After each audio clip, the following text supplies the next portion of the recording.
Good morning, everyone. Good morning. Good morning. I haven't muted you yet. Good morning. All right, you don't mute. Good morning. Have I unmuted or what? You said you're unmuted, and I was like, oh, have I unmuted yet? Good morning, everybody. Good morning. I hope everyone's doing well. Are my sound alerts still on? I think sound alerts are still on. Are they still on? Hold on, sir. I don't think they are. I can't get out anyway. You won't be able to hear them anyway. You won't be able to hear them. So, hold on. Let me check sound alerts. I will turn them off, actually. You know what? Just bin it. Yeah, just bin it. Scrap it. Yeah, bin it. We binned it. We binned it. What's up, guys? Welcome in. Hope everyone's having a fantastic morning. We are back with a special podcast for you tonight. This morning. I nearly said tonight. He said tonight. Oh, Jesus. We start off with a bang. We got a very special guest for you this morning. Needs to come up a tad. Jack's way louder. I know Jack's always loud, Toscan. But welcome on in. I'll turn myself up a bit. We'll sort. Yeah, if our volumes are different, obviously just let us know and we'll sort that out during. I'll either have to do this. So, yeah, if there's any problems with the audio, please let us know and I'll see what I can do with it. But I'm going to reveal our special guest for this morning. I'm hoping this works. Open. It is the one and only MrSteJ. Hello, welcome in. Hello, how you doing? This is so weird. It's like Steve's never streamed before. Hi everyone. Hi. I'm Steven. First time on the camera. How you doing? How's my volume? Is my volume all right? Are you good? I'm good. I was saying earlier, I hardly slept last night, so apologies if I'm like. Oh, don't worry about it. I think I was saying, mate. To be honest, I had a crap sleep yesterday. It's just too warm, to be honest. It is. I was melting yesterday. Absolutely melting.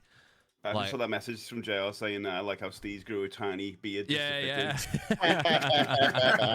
It's the foundation. Just a tiny little beard. Guys, how do you grow a beard like that? How's it possible?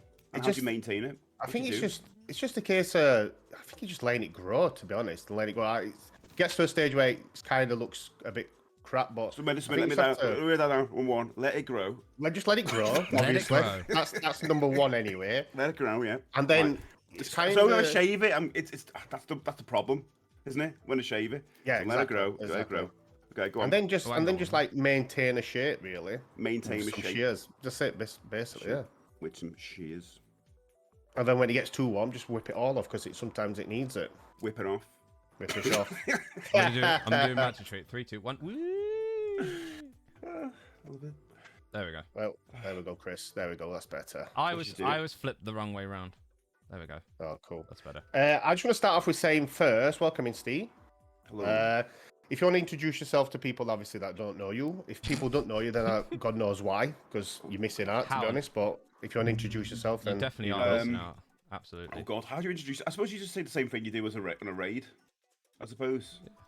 Hello, my name's Steven, a.k.a. MrSteJ. This is so weird. And I'm a retro / nostalgia streamer, I guess.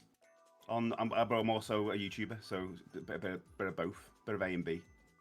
Yeah, we'll definitely get into your YouTube channel in due course. But yeah, how are we all this morning? Hope we're all doing well. It's just a warm day, isn't it? It's warm, isn't it? Yeah, it's really hot. It feels like we picked a perfect day to do a podcast. I know. We say nearly that a lot. People will be going to go that. People are going to start Norwich Market today, and it's going to be insane. It's going to be sweaty. Yeah, as hell. Sweaty Game Boy had swety games. It's going to be sweaty. A lot of dirty, sweaty cash is going to be like given out today, and the thing is, we know full well that the only one that's going to be proper sweating in that place is Super. Oh God, yeah. See, he says he was saying at the Birmingham Game Market when we was there, he's like, I'm getting sweaty. I've got to get out of here. and then he'll just go back in and get some Game Boy games. Oh, yeah, that's it. When's the bearded duo facing off in a Super GNG, Grace? Oh, who knows, Jazzy? What's Who that? knows, Jazzy? Who knows? G&G. I don't know. G&G? I'll have to go follow MrSteJ. His channel sounds fun.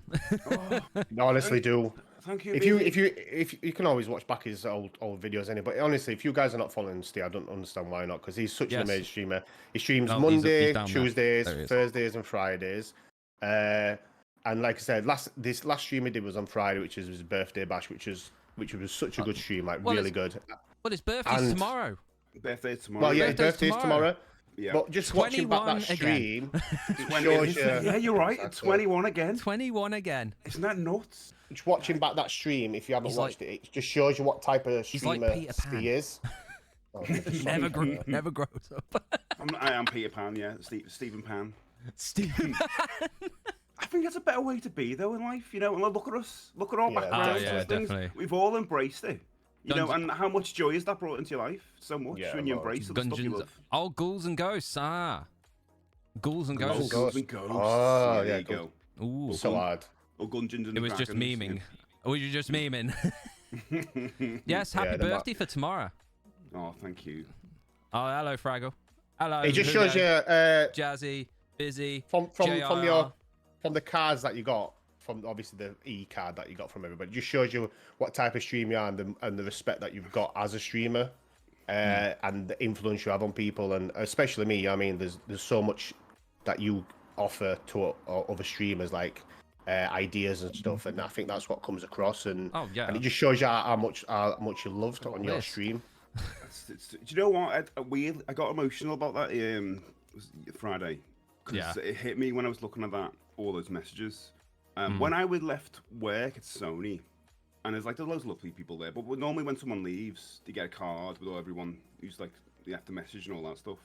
When I left Sony, I didn't get a card, and I've been here for 7 Wow. years, and no one. Really? Yeah, and it hit me really hard, and I don't know, and it's this, I don't know why, it's one of those things that stay with you, because, you know, you think, oh, it could be a nice kind of keepsake, and then I got back on Friday with the messages from everyone, and it'd been sent through the post, though, by the way. I've got a physical version of that. Oh, And nice. That's it's really about good. to show you with all the pictures and all the messages I've left. Oh, you I think got... Holly No must way. have sorted it out. And honestly, it hit me really hard. It was like, when you connect to that, and that's why I think, like, Twitch has been incredible for me, like, to connect, like, intimately, personally, with a lot of people. And that's why I was saying, I did rant the other day about, because there's sort of a massive streamer talking about the fact that, like, if you're like a 20 and below viewer streamer, give up. And I was like, oh my god, Nah. for the That's people kind of- yeah. who get so much out of communities, like, it's nonsense. It's so much nonsense. It's I think that's the thing with your channel and other people's channels, Supers, Plungers, ours. I think it's the community around it that kind of makes it as well, and the people that's in it, and that comes across in Discord, it comes across through YouTube, it comes across through a lot of things, and it is. I mean, going into your channel, it's positive. There's no negativity at all. Even when you're talking about killing dogs and you're nanking out graves and stuff like that, it's still positive. But it's such a good, and it's for me.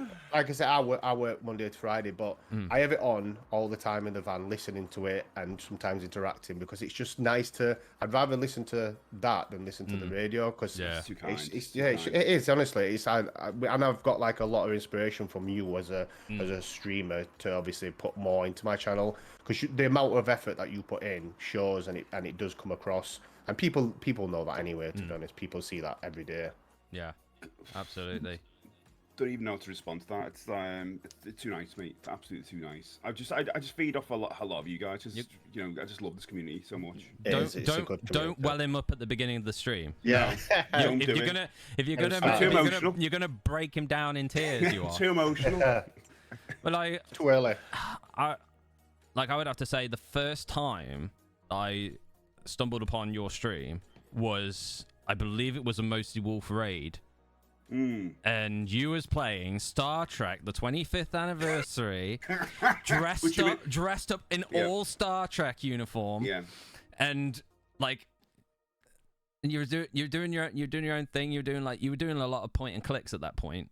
Yeah, and like some of the like a lot of these games that I never heard of, and it really fascinated me in a way where it's like it kind of kickstarted like my retro journey. Of course, as you know, Steve, all this wasn't here.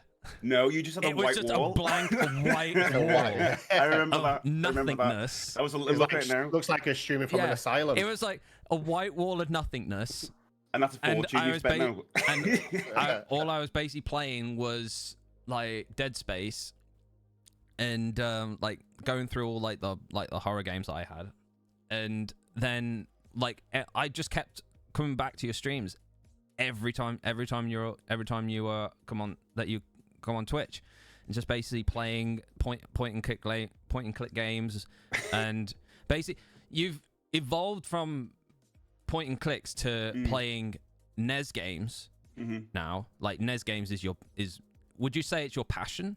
Like playing NES NES games and SNES games and stuff like that? Or was it something in your childhood that you Which is weird, because I think this happens to everyone, and it definitely happened to you guys. Like you, Jack, you even changed your name. Exactly. Yeah. I think it needed it. And also that was always made me laugh, because I remember coming to that stream and I thought I didn't know you were actually going to change your name to One Up Jack, because I was thinking it was a joke. Yeah. Going, oh yeah, One Up Jack. No. And then you were like serious, like I was like, I should have said that. If the apocalypse That's comes, Julio. That was Julio said Scott's that. great idea. He said One Up Jack as well, so it's kind of thanks to Julio. Now, Julio as when well, I think of Julio. the name completely suits it. You know what I mean? Yeah, You definitely. think of that. But I think I needed that. Yeah, I think you very much embraced your retro side, Jack. Like especially you, Jack. Like you embraced it Definitely. like with open arms. You both have. You both. And retro means something different to someone else. Like it's not just the 80s stuff. It's like the early 90s stuff. It's PlayStation and Dreamcast, and it's whatever retro means to you, because that's what you kind of were brought up with. You know? And that's what's important to you. So some of the things that I would go, it's not really retro to me. It might be completely retro to you, and that's what makes it fascinating. And then you get to embrace and project your passion to other people, and then they enable other people to do the same. And they go, oh, I want to play the original Gears of War games and all that stuff. And then all you're doing is spreading the joy, which is absolutely amazing. And that's the pocket of Twitch I would rather be in, rather than anything else, which is a bit more negative. But yeah, to answer your question, sorry, we went around the world. Then this is the world of tangents. I came over to Twitch as a musician first, so I thought I'm going to be a musician streamer. I'm going to be one of them, because that's what I first saw on Twitch, because through COVID. I saw people playing guitars and all. I thought I could do that. That's what I want to do. I was like, but on the weekends I was like, well, I'll play some games as well. So when I started, I played the odd game, and because I'd amassed a massive collection on GOG, or good old games of point and click games I never had when I was younger, because I never had a PC. I thought I'd play some of those, and then I ended up having more fun playing games, because gaming and all that. And as you mentioned before, playing Star Trek and stuff, I played a lot of point and clicks. Played so many that it kind of burnt me out. So it's not a fan. Not to think that I was not a fan of them and I didn't want to continue anymore. More a case of that. Once you've played about 50 of those games, you're seeing the same things over and over again. There's only so many pieces of rope you can pick up. You know what I mean? Kind of thing in those games. And then and because I've got a collection of all these consoles, it was always in the back of my mind saying, why am I not playing this stuff? Because I love this stuff and I'm constantly talking about it.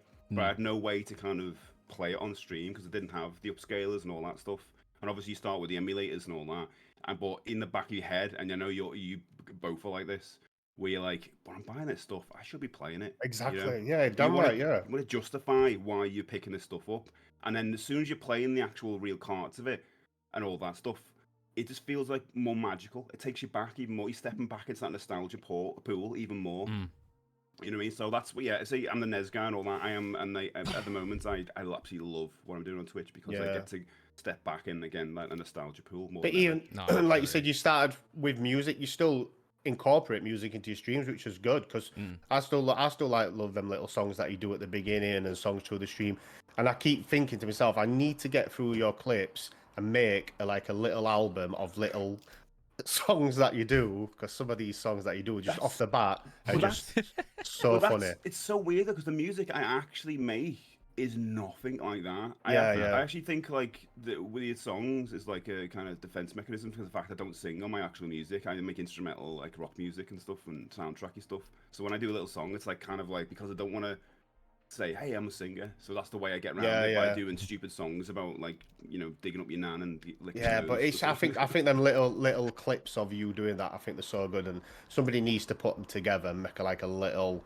Just a little spoof album type of thing. Because it is really good. And just answer Dizzy's question, sorry, on why was a Broken Sword? So I played. It's good to reflect on these things now. So I played Broken Sword 1 and 2, which I absolutely loved. And then eventually, when I got to like play, other games in between, I got to Broken Sword 3. Loved that, even though it was janky. Number 4 was janky but not enjoyable. And then it was part of the fact that it was janky and not enjoyable. But sometimes I can get through these games, like I did with Simon Sorcerer 3D. But it just was boring, and that's the worst thing a game can be, is boring or bland. Because you just feel like you're going, and as a streamer, you don't want to push yourself for something just for the stream to go, oh, I'm going to play this, and because maybe other people will enjoy the story. If you're not enjoying it, then you just move on.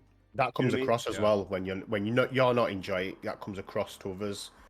That's why some games I've started, I'm like, I'm not You did that with Metal Gear 5, didn't you? Which I love. Yeah, I wasn't maybe it's not a it. stream game as well. Yeah. Sometimes you can play a game off stream, which is brilliant, but if you translate that and put that on stream, it just doesn't work. I don't know why. It just doesn't I think work. it's same with some games that I've I've carried on playing. So I've been playing on issue 1, 2, 3, and 4, and like one after the other. And then I kind of got to 4, and I was like, mate, I'm kind of break. Done with it. I'm sick of it. Same with you with point and clicks. It's like you play so much. It's kind of it. I've kind of. That's it.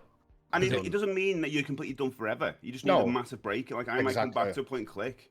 But I need a massive break. Have you had that with any games, Chris, where you've just give up and go, you know what, I'm done with this. I've played enough. I need to move on. Crash. There was a point. No, there was. I was still playing it Friday, so it couldn't have been that. But no, I think when it got to Mickey Mania, were you playing that as well? I was. But I think. Did you finish that one? I believe. No, I didn't. Kingdom Hearts. well. No, I'm still planning on playing 3. I think it was Tales of Arise that I kind of like felt it wasn't going anywhere, and it was like it's kind of dragging on, and it was like you know what, it should have been a off-stream game, so I just basically like. So I see that from afar. That's a JRPG. Is that fair to say? So I see that for those. Even Final Fantasy 7. What you're playing, Jack? I look at those and thinking, I don't know if I could kind of.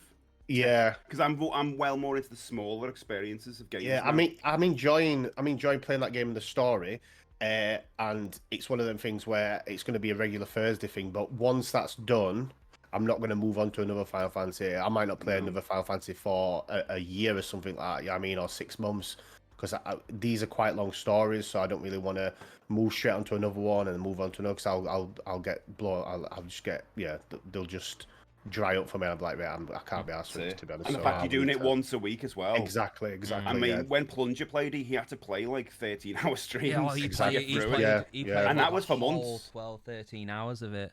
So that's the thing that makes me think, oh god, Jack, you're going to be playing this for the next. You know, when you say, oh, I'm going to play for another year, it's going to take you that long to get to the. No, that's true. That's what I'm saying, and I think I enjoy playing it every Thursday, but I think people enjoy probably watching me play it as well, even though it's going to be a long series and it's going to probably take months to do it. Yeah. But at least once I finish that, I can like put that aside and move on to something different. And I'm saying before, like that's one of those games. It's you've got to play before you die. You know, and I know that I'm going to play. Oh yeah, definitely, yeah. I'm saying you're still enjoying it, Jack. You're still enjoying. Oh yeah, I love it. Yeah, I mean, I enjoy the story. I enjoy the combat system. It's really good, and but it's just one of them games where I'm not gonna. You're not going to overexert. Final Fantasy 8 straight away. Yeah, exactly. Because they are long games. Just go in. And I didn't want to do it like I didn't want to stream it all week because then it'll just be like I'll be playing Final Fantasy and that would get boring if I'm playing it every day. That's why I mix it up with other stuff because it's just you need to mix it up. Yeah, definitely, 100%. I'll let Julio ask the question for you. It was, what was your favorite point and click you played on stream? That's a very good question. There's so many. It's probably. God, Simon 3D. No, that was one where I should have gave up early. A Simon Saucer 3D, I should have gave up. But I got. Well. Yeah. but weirdly enough, that became like a proper meme on my channel in a weird way because I didn't give it up, and I've got that weird thing where sometimes if it gets so far into a game, even though I kind of want to see the end, even though it's janky as hell. Like I was going like that with the NES game the other day, Dragon's Lair. In my head, I want to play the hell out of that, even though I know it's rubbish. That was very much like one of those. But I think my favorite one was probably Blade Runner. Ooh. It's probably I saw you play that as well. I did. I loved it, yeah. I loved it. And then the fact it's got different endings and different twists and turns in it, it was great. Like, how's it going? And because I'm a big fan of the movie, like a lot of us, and then it's got the soundtracks in there. It just puts you. It's not like a pinpoint click a play because I played a lot of LucasArts ones, which were a lot of cartoony games, which were really good, but some of them are just really tough. Where I didn't mind that in Blade Runner because it was an interesting narrative, and you felt like you were kind of detective trying to work something out. It felt a bit different than some of the others, and the voice working was great. I'm surprised they haven't like. That's another one for the quick remade like a Blade Runner game, like a platformer style game. Do you know, like a bit like similar to Flashback on that, but following that story, because that would have been really good. Oh god, I'd love a platformer of Blade Runner. I think that'd be amazing. Exactly. I think it'd be good. You've nailed that. Like if they crossed Blade Runner with Flashback, that would be. Oh my god, that would just do that. Yeah, I'd be well for that. Absolutely. I'm gonna ask you a question. It's not a personal question, but it's a question anyway. So, as a child, what were your ambitions in life? What would you tell your younger self if you could go back in time? So when we say child, are we saying like 1 year old? Or... Obviously not one, because I don't think you would have. All the ambitions you got as a child is sweet. I just poop. I just want milk. I just want milk. I mean, as a say a 10-year-old, maybe, when you've got like a bit more, you kind of know the world. So I was always into music, but I only got into wanting to play music when I got into school. Yeah. So that was a little bit later. But I remember like my first ambitions that I wanted to write comic books, and I used to draw like characters all the time. And then out of video, I was gonna make a comic book, but I was gonna make a video game with all these characters out of it and all this. That's like I've never thought about that until now, since you've just asked me that, which is so weird. That I can remember sitting at home and I had paper and I was drawing all these characters. And I was like, well, okay, this is a story, and we're gonna put this in. As if video games are easy to make, and I was gonna like put these characters in there, and it was a bit like Lemmings, but all the different Lemmings with different characters.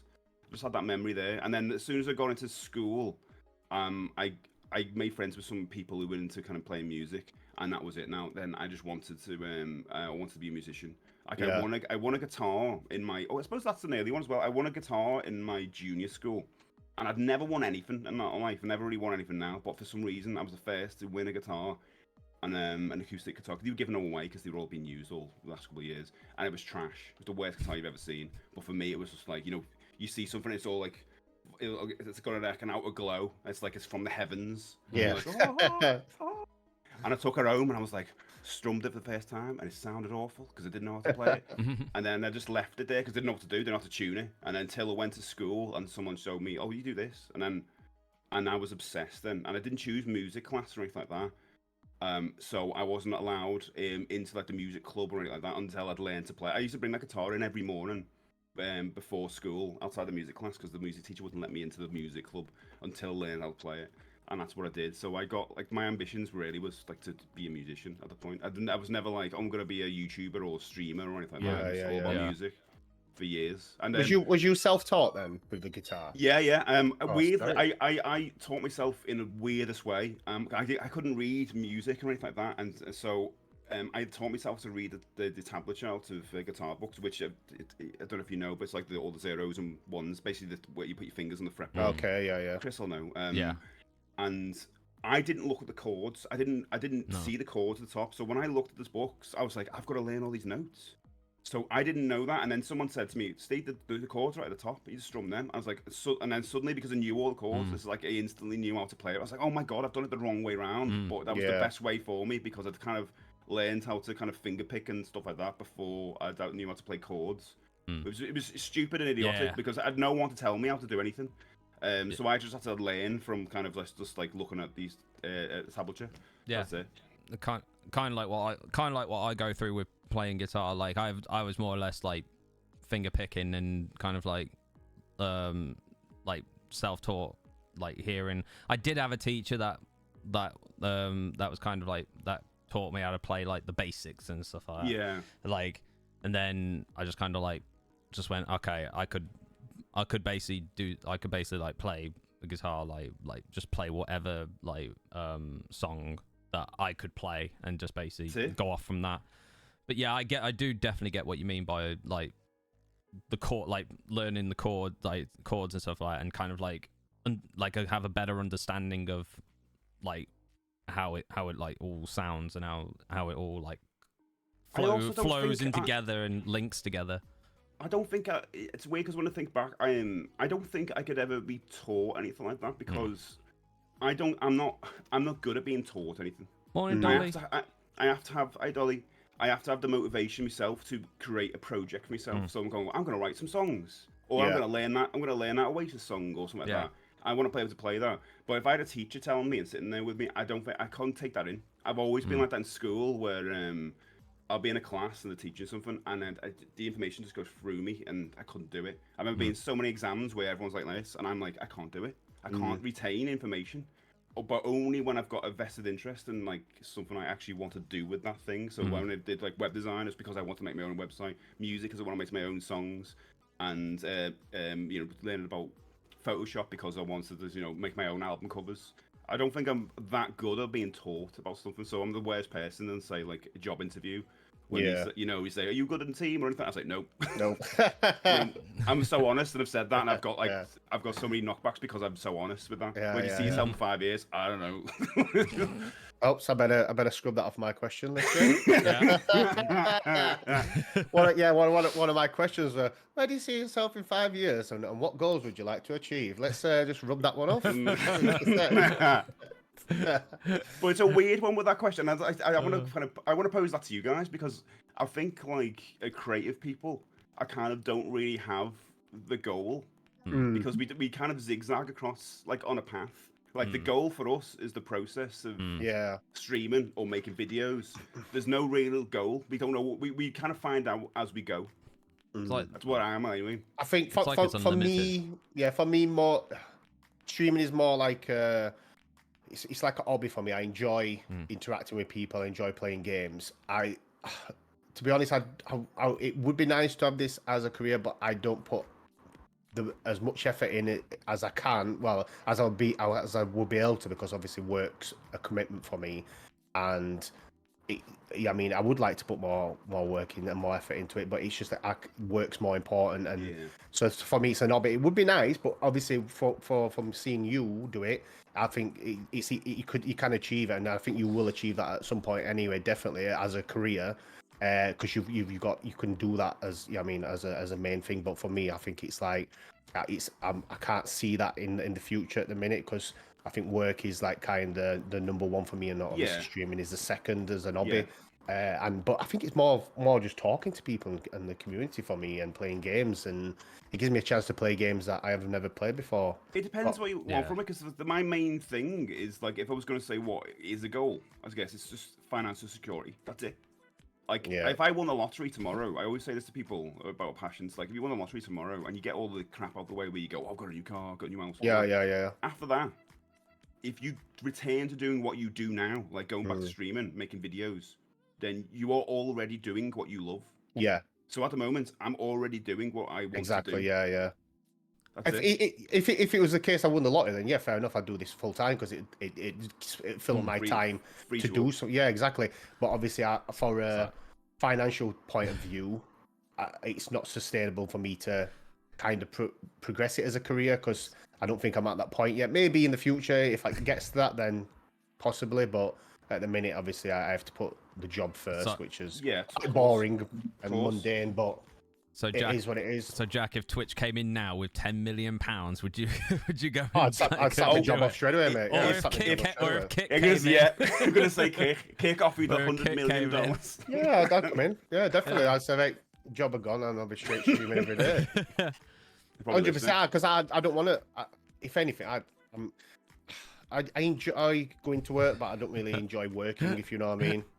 I don't Yeah. want to work. If I didn't have to work, I think You're doing it for you're doing it for the financial security. basically, Yeah. just to pay the bills and pay Definitely. the rent and Yeah. that. So yeah, I totally get that. That's why when I freelance and I do web design stuff, I don't actually enjoy doing it. no, I just do it literally to pay bills. Oh yeah, Exactly. Oh, Scott's Queen. Oh Exactly. yeah, give me the money. give Yeah. me the money. Scott's Queen's already streaming on Kick. You've Yeah, lost that chance. Yeah. yeah. What about So you, Chris? I then? did watch that. Well, I watched a like- bit of like it before Steve- bed. Steve posed that question to me. What would you about you as well, like regarding future? It's a good question. Like obviously you jokingly saying I'll scrub that question off, but that is a good question. To be honest, I'm just enjoying it as I go along. Like with like I'm loving streaming at this moment, and it's like it's really brought a lot of us together in retrospect, as well as like it all started with like obviously COVID being a big thing, and in some places it still is. But in a weird way, if it weren't for COVID, we wouldn't have had all this. Like, true. Like we wouldn't have had all this. But like, I'm glad that like a part of me is like glad that I can stay inside and basically like come up like doing a lot of like obviously my scenes and stuff like that, and obviously with me and Jack doing the bearded duo scenes and coming up with those, and like it just shows that we've got like this great creativity that we probably didn't even know that we had, and just to express that in a way that we only know how to express it, it is to be honest, it's magical. But to go back to your question, I don't honestly, like I said, I'm taking it day by day, week by week, year by year, and just see where it takes me. Just go with the ride. And like if there is a point where I could do this full time, like honestly, I'm not gonna pass it down. Like What is full time? If it's what is full? Yeah, exactly. If it's like if you obviously grow, if you grow to like a scale, like it's kind of like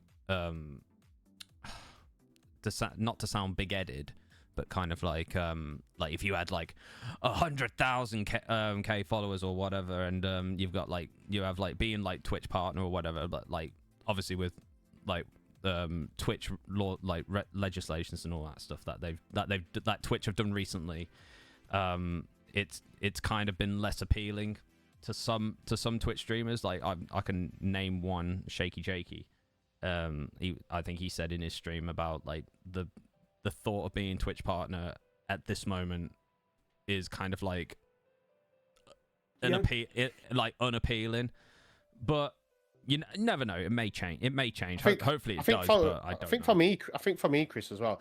I think it's the same when we was talking about goals. I think my only goal really is to get to 1K. Once I've got to 1K, I'll be happy at that. And I feel like I wouldn't want to grow any bigger. Yeah. Because I feel like I want to kind of stick with the community I've got and talk to the community, and so keep up with chat. And it gets to a point where if you get so big, the chat's just going to be constant, and you're going to kind of miss all that one-to-one with people, and then obviously questions and the talk. Yeah. Because I've seen, you watch bigger streamers like with Dr. Disrespect, whoever else, their chat's just constantly. He can't keep up with that. The only time he kind of interacts is when it's like a donation type of question. And I don't really want to get to that point where I'm missing chat. I want someone to interact with people and talk to them, because I think that's what kind of makes my stream in a way, the interaction with people and the laughs that we have. And I think it's so for me, it's like I want to get to 1K and just keep the community I've got and kind of and be happy with that in a way. Yeah. Yeah, like, and I hate it when you miss a message. Exactly, yeah. I've been in other streams, and if someone doesn't read my message, it's like, you missed my message. It's all right. It's all right.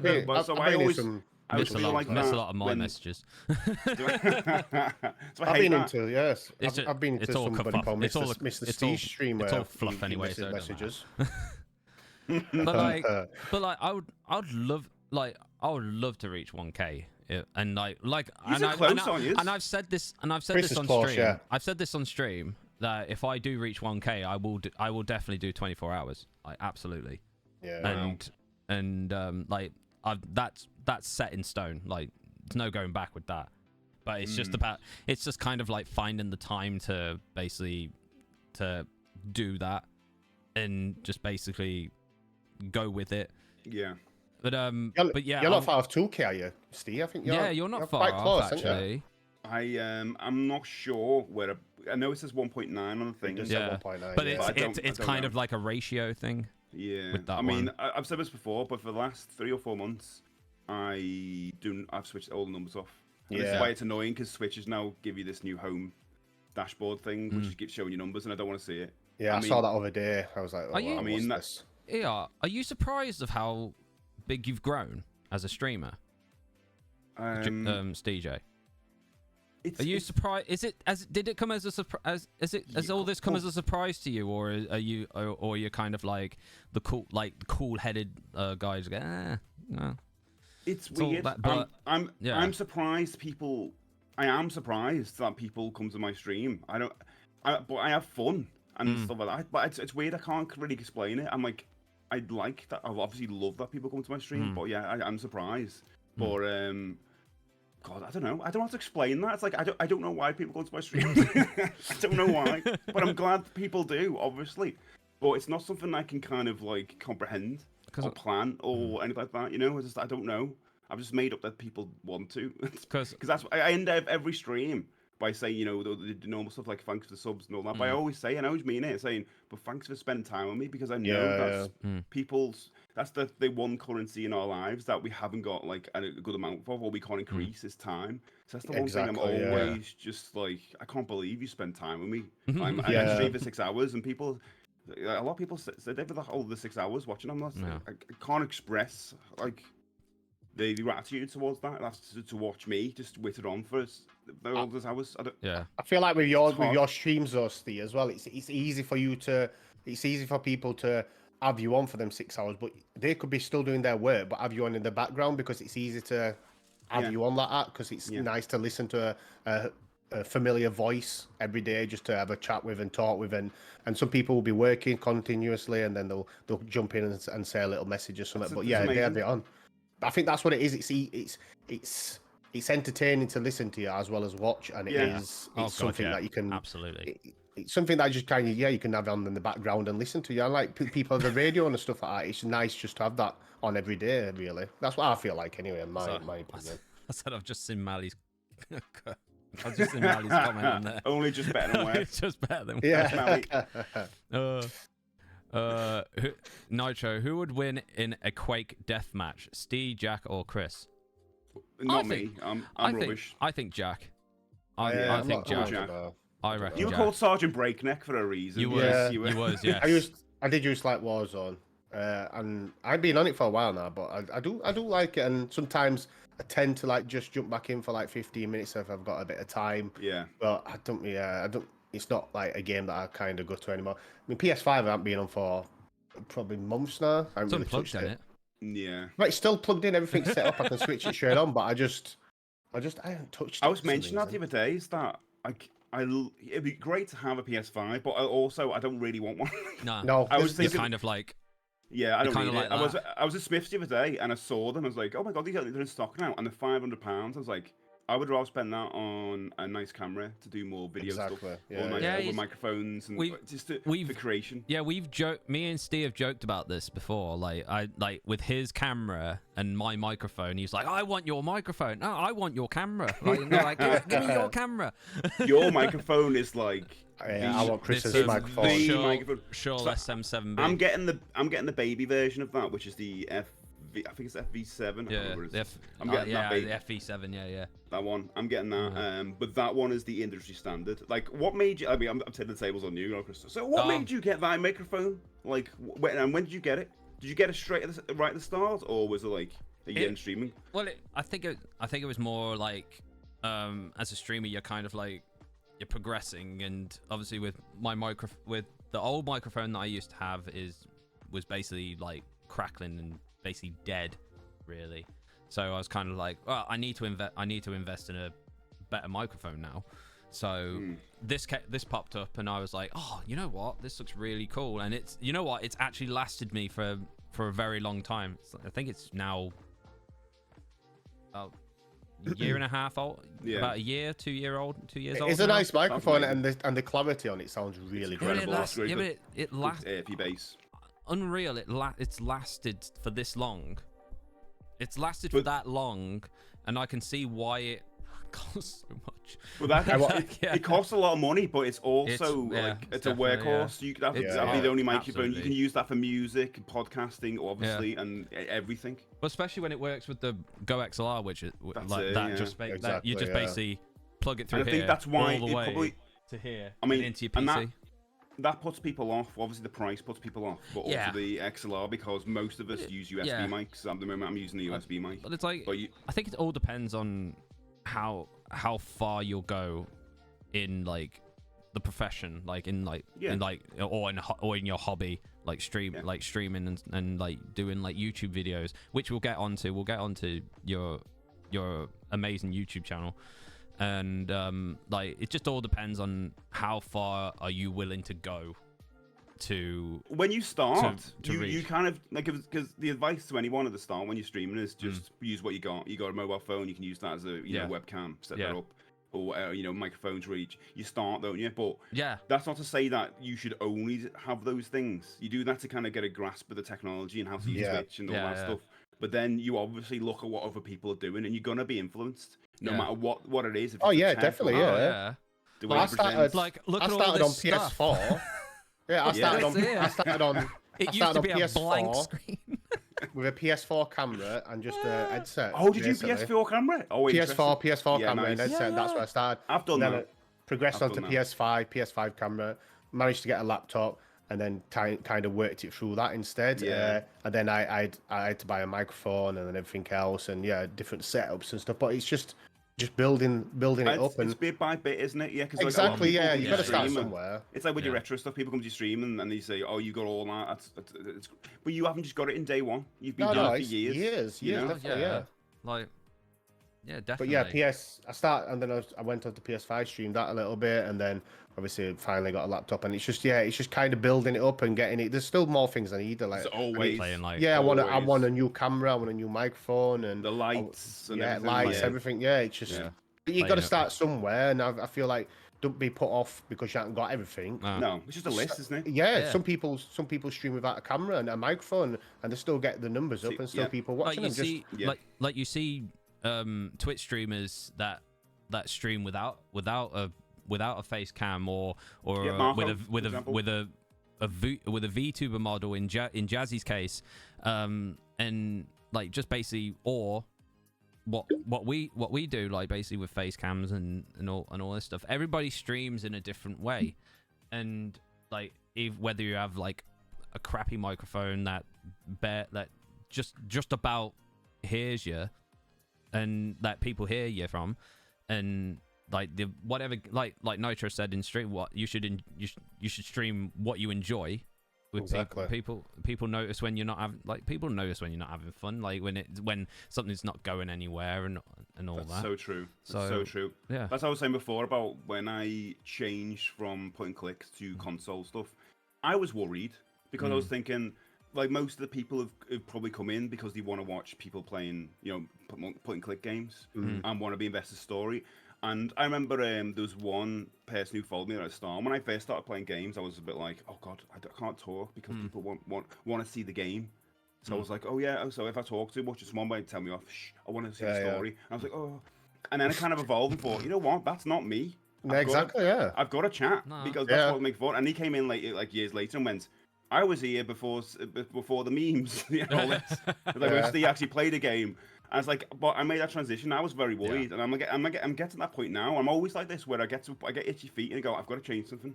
I've got to. That's why I always joke about saying Steve's streams I'm on like 80% chat and 20% game. I went just chatting for the whole of Friday for the first time. Why not? Why not? But people still like that though. People get involved in that. I mean, it's not just about seeing the games. You know what I mean? It's about the the build up to the games and like the rage behind it and everything else, and sometimes you'll quit. Like, what game was you playing when you rage quit? Yeah, Clock, I don't rage quit that much, but that one did my head in. I think it's I think it's the person as well. I think it's the person that's on screen as well that people love coming back and listen and like chatting with you, and like you're very entertaining. You're very vocal with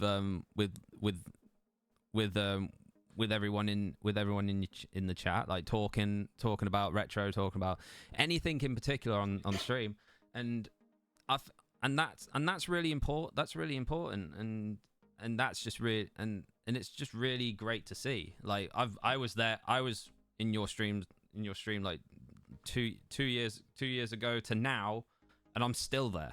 I'm still there watching you every Monday, Tuesday, Thursday, and Friday. Thanks, Chris. You've been amazing, sport. Like, both of you. Honestly, like the amazing inspiration that you've given to, especially like Jack and me, and everyone, like Mally and Julio and everyone in particular.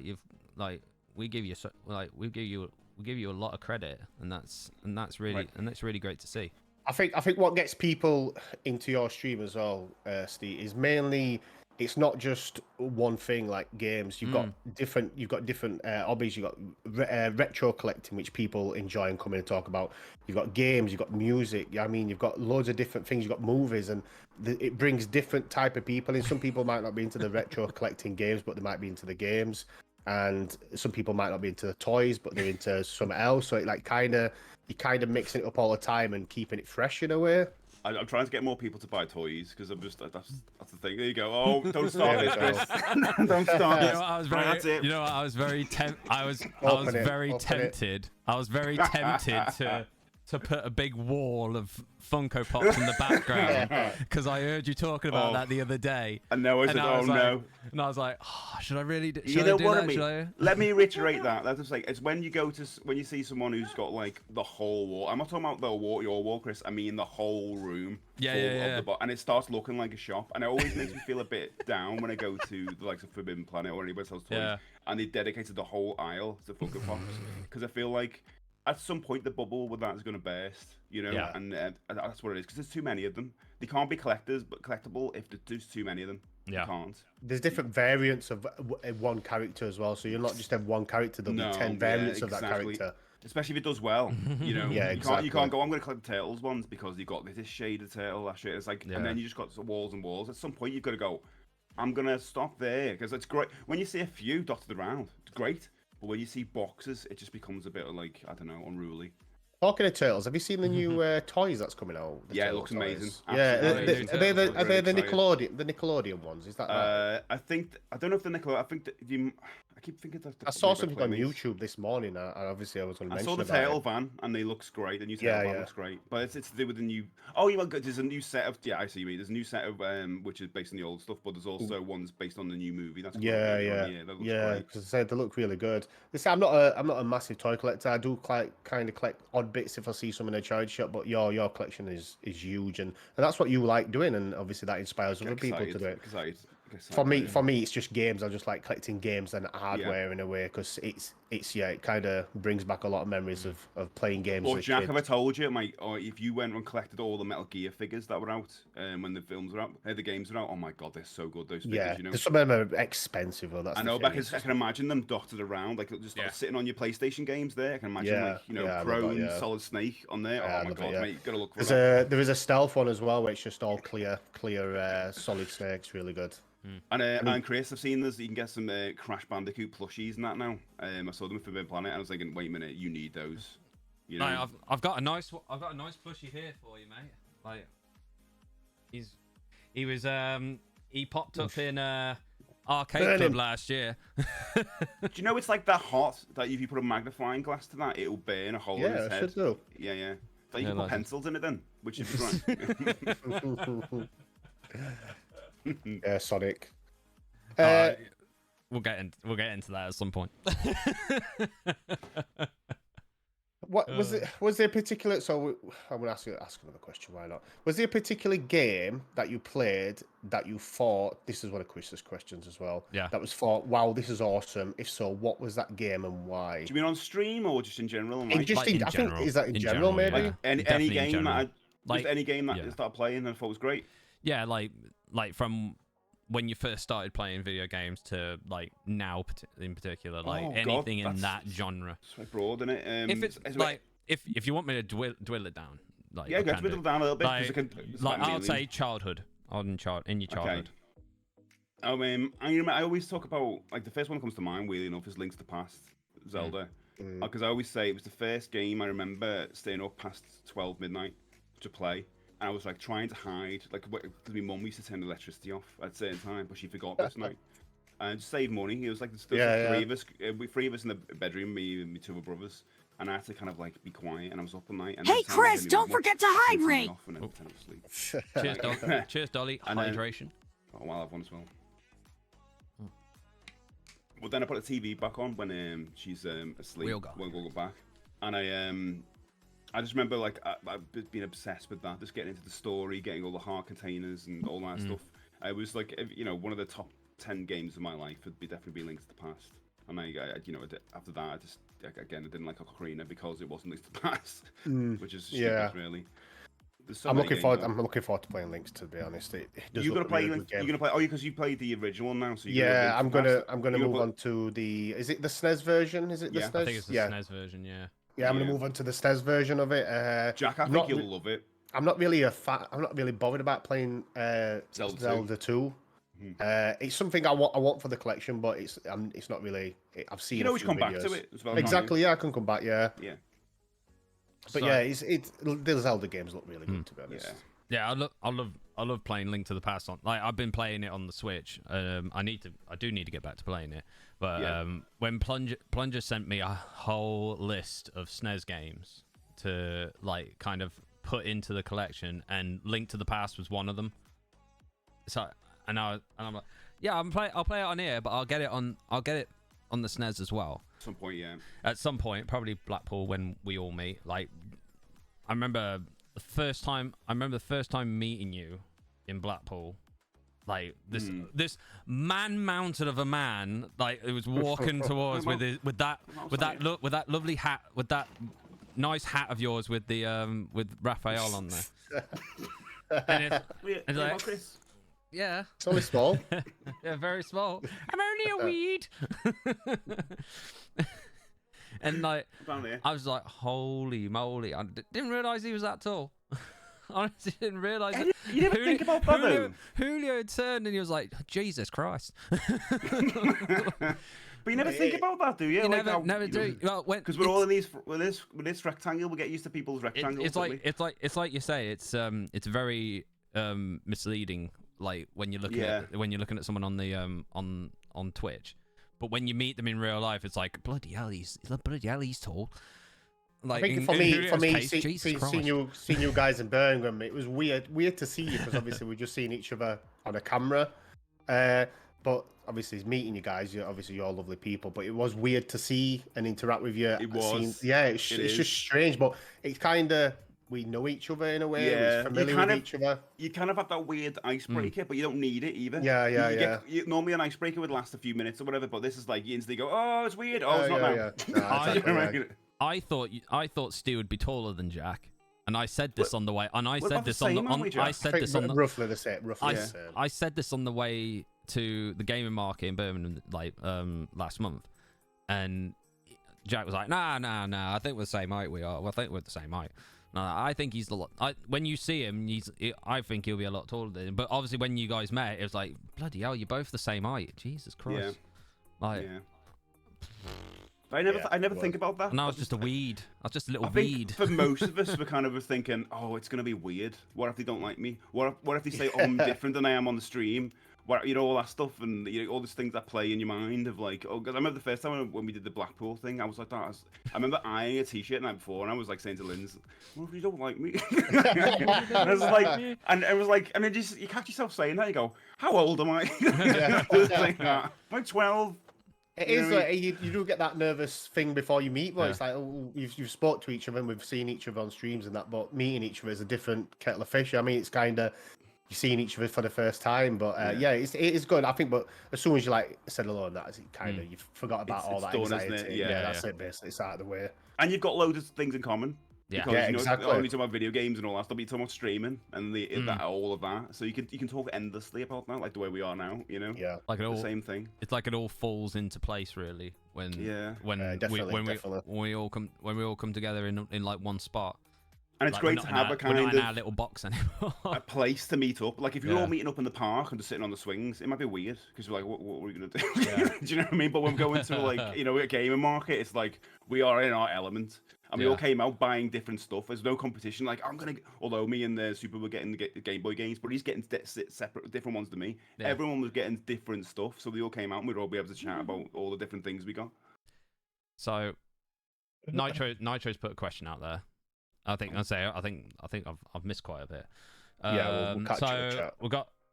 I'll read Scott's Queens first, and then I'll read Nitro's. So Scott's Queen says, "What games did you think you'd hate but actually really enjoyed playing?" Probably a lot of the licensed NES games, which were like on the surface level the trash. But I've got that weird thing like I'm playing like Wayne's World.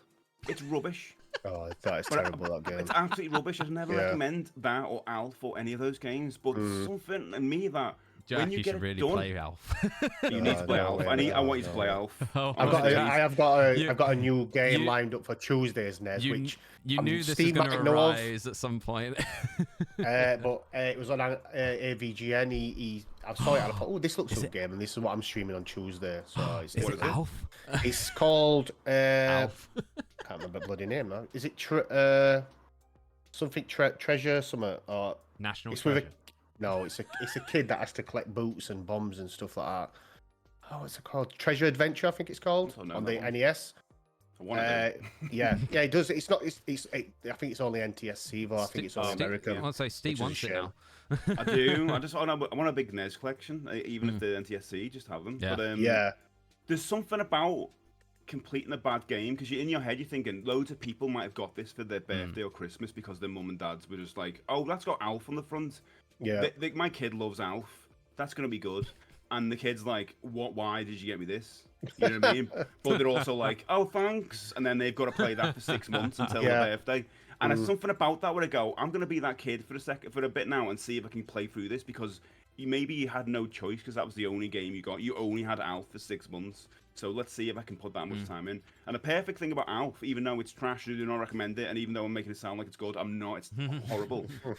It's got a quick restart. So when you do lose your lives, it's like you can get to where you were relatively quick. Yeah. Even though it's arduous when you go for that bloody cave with the salami.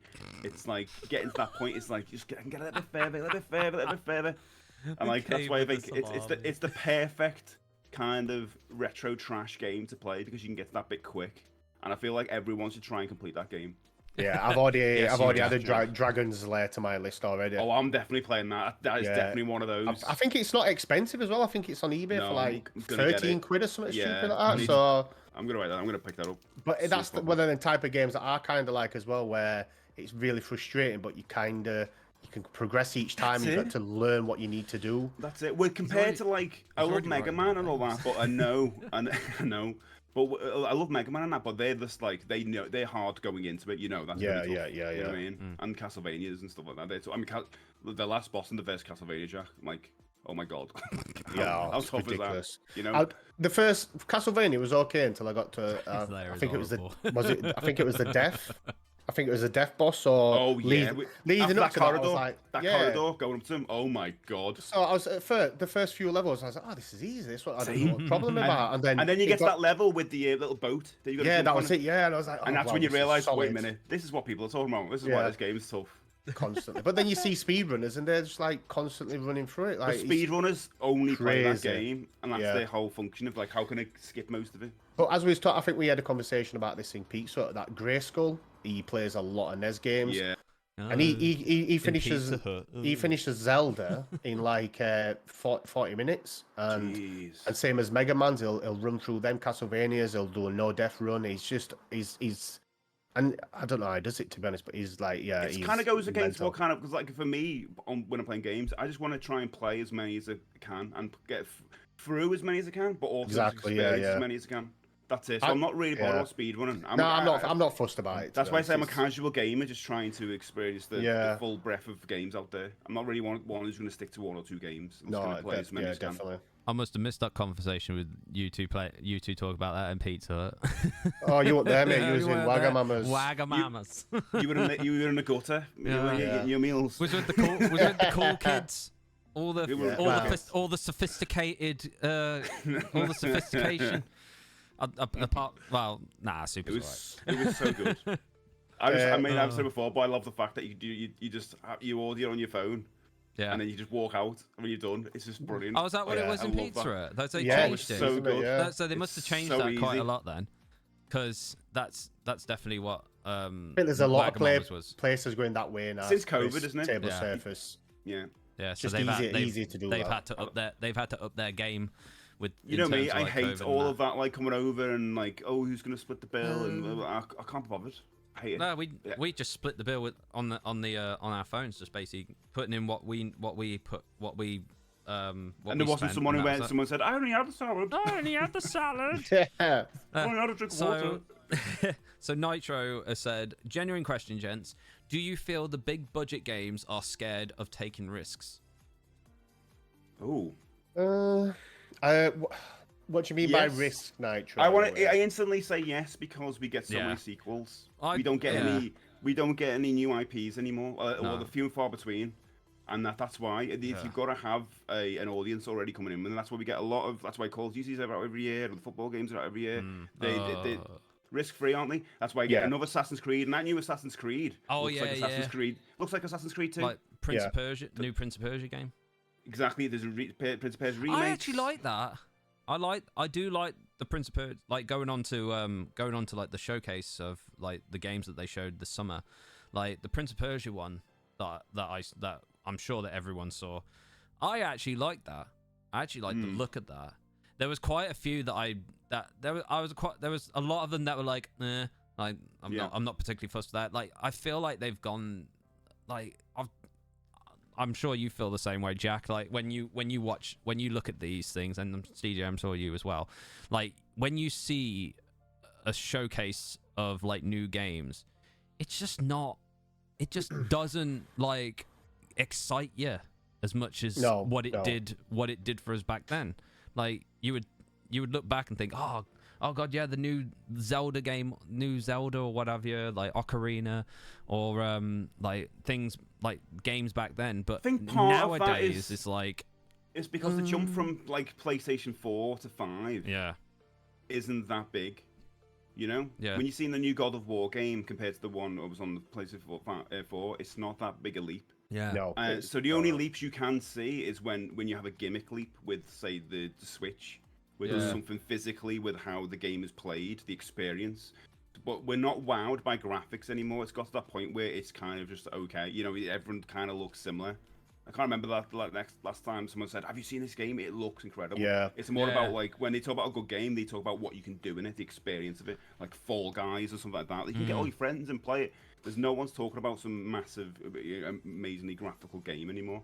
Yeah, I think thing with me with these remakes, I appreciate people obviously doing remakes and obviously people that are like that, but sometimes they remake the wrong thing, and it's like, do we need a Resident Evil 4 remake? No. They're was doing a very safe. skeptical on It's that safe. one. yeah, they're remaking isn't it? Metal Gear Solid 3, and why would they do a Metal Gear Solid Safe. 3 and not a Metal Gear 1? I appreciate the collection, the Metal Gear Yeah. collection are doing, and with all the Yeah, bells it and does look whistles. good, yeah. That's good for us fans. But the remake, I'm like, okay, just make a new Metal Gear. You Yeah. cowards, just do that. But You do know? we Yeah. do we need to do we need a Metal Gear Solid 3 remake? If they was going to do one, why wouldn't they do the Metal Gear Solid 1?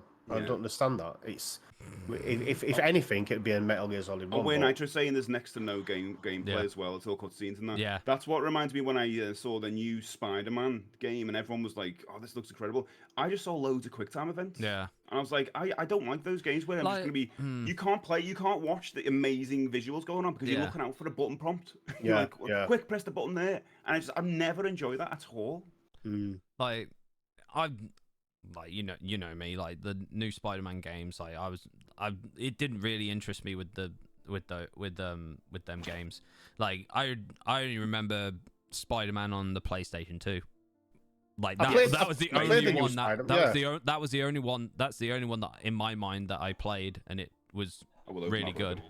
I played the new Spider-Man when it came out on PS4, and I really enjoyed it. The story was good, but then they brought Miles Morris out, and then they're bringing something else out. I'm thinking, well, I've kind of played it now. I don't really want to play something that's going to be exactly the same, but in the city with another story. And I'm like, well, I've kind of experienced that. I don't really want to play something similar again. You know what I mean? So... Exactly, Mute. PlayStation 2 Spider-Man had a good main menu music. Welcome on in. Hope you're doing well. Spider-Man 2 was incredible on the PlayStation 2. Yeah. So good. I need that in my collection over here. You do. Yeah. It's quite cheap. You do. You do. I think I've got that. But it's like a lot of games that come out now. My eye of Sauron, as I always call it, is always looking at like retro-inspired games because I'm looking for something that's pick up and play. You can play for 5 minutes and put down. I'm not really into nowadays massive story-driven games, so I look at something like Starfield and think, looks amazing. I'll check someone playing out on Twitch. That's what Twitch has become for me. When I'll watch like Super 80s play Elden Ring, for example. Yeah. I probably won't play those games, but I enjoy watching. Exactly. Sometimes you don't need to buy that game, and you can just experience it and watch it. Yeah, I've done that with every game. Yeah. So I'd rather try and play like smaller experiences and get more out of it. It's like as much as I've enjoyed Skyrim in the past and Fallout, I don't think I'd play them games again because they're too long. I'm saying that I'm enjoying Tears of the Kingdom, but I will say I probably played it twice.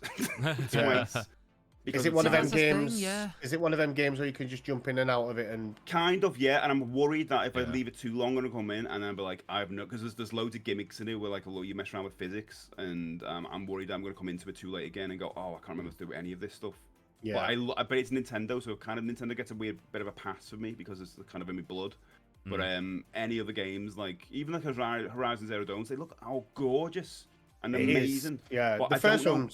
You was playing that at one point, Jack. Yeah, the first one was a really good game, and it was really good story and everything else. And then the second one came out, and I'm like, well, I could get that on PS5 now, and I can get it for free. I think it's on the PS Store. And I'm like, but nothing kind of wants me to play that game. I played the first one, so it's like, well, only thing that can change about that is the story and a few more creatures and animals and stuff, and that's it. It's like, well, no, there's nothing drawing me back into this new game. And they want you to play that game forever. Exactly. The game's become a platform in itself. Like, one of the Assassin's Creeds that came out the other year had about 1 million things to do. When you go on the map, it had all these things. I remember people complaining about it. It was like, you were going to be playing that game for 2 years. And I'm like, I'm just so overwhelmed with that. And then they put DLC out as well. And so you never end up leaving that game. Maybe if you're younger, you've got more time. But even when you're younger, you're just going to have played that one game. When we were younger, we were able to borrow games from friends and dip and out because the games were kind of smaller experiences. Now we've got the likes like the stuff that I like, and I know you guys as well. Like we look at Shredder's Revenge, and how pick up and play that was, and they put DLC in it. And I'm like, yeah, great, I'm ready for that because it's going to be something that's going to take over your life. You're going to play it once or twice, and then you can move on. It was weird going back playing that. To be honest with you, it was weird going back and playing it on the Switch. Like first time playing it on the Switch because I used to play it on Game Pass on the Xbox. But it just shows how good of a game it still is to this day. Like how long? When was that out? Probably last summer. It's he had his year anniversary. And it's still brilliant. Still a brilliant game. Absolutely fantastic.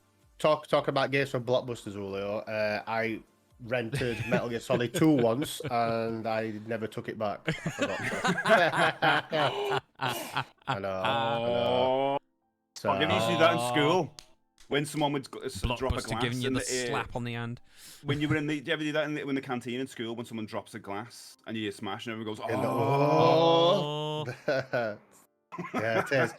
I was. I just never took it back because I was enjoying it so much, and I just thought I forgot about it. I don't think I ever forget about it, to be honest. I don't think I ever had a game from Blockbusters. I don't think I've ever had one. Yeah, they used to have a good. I know the one that you mean, Jack. I did. I only got movies there.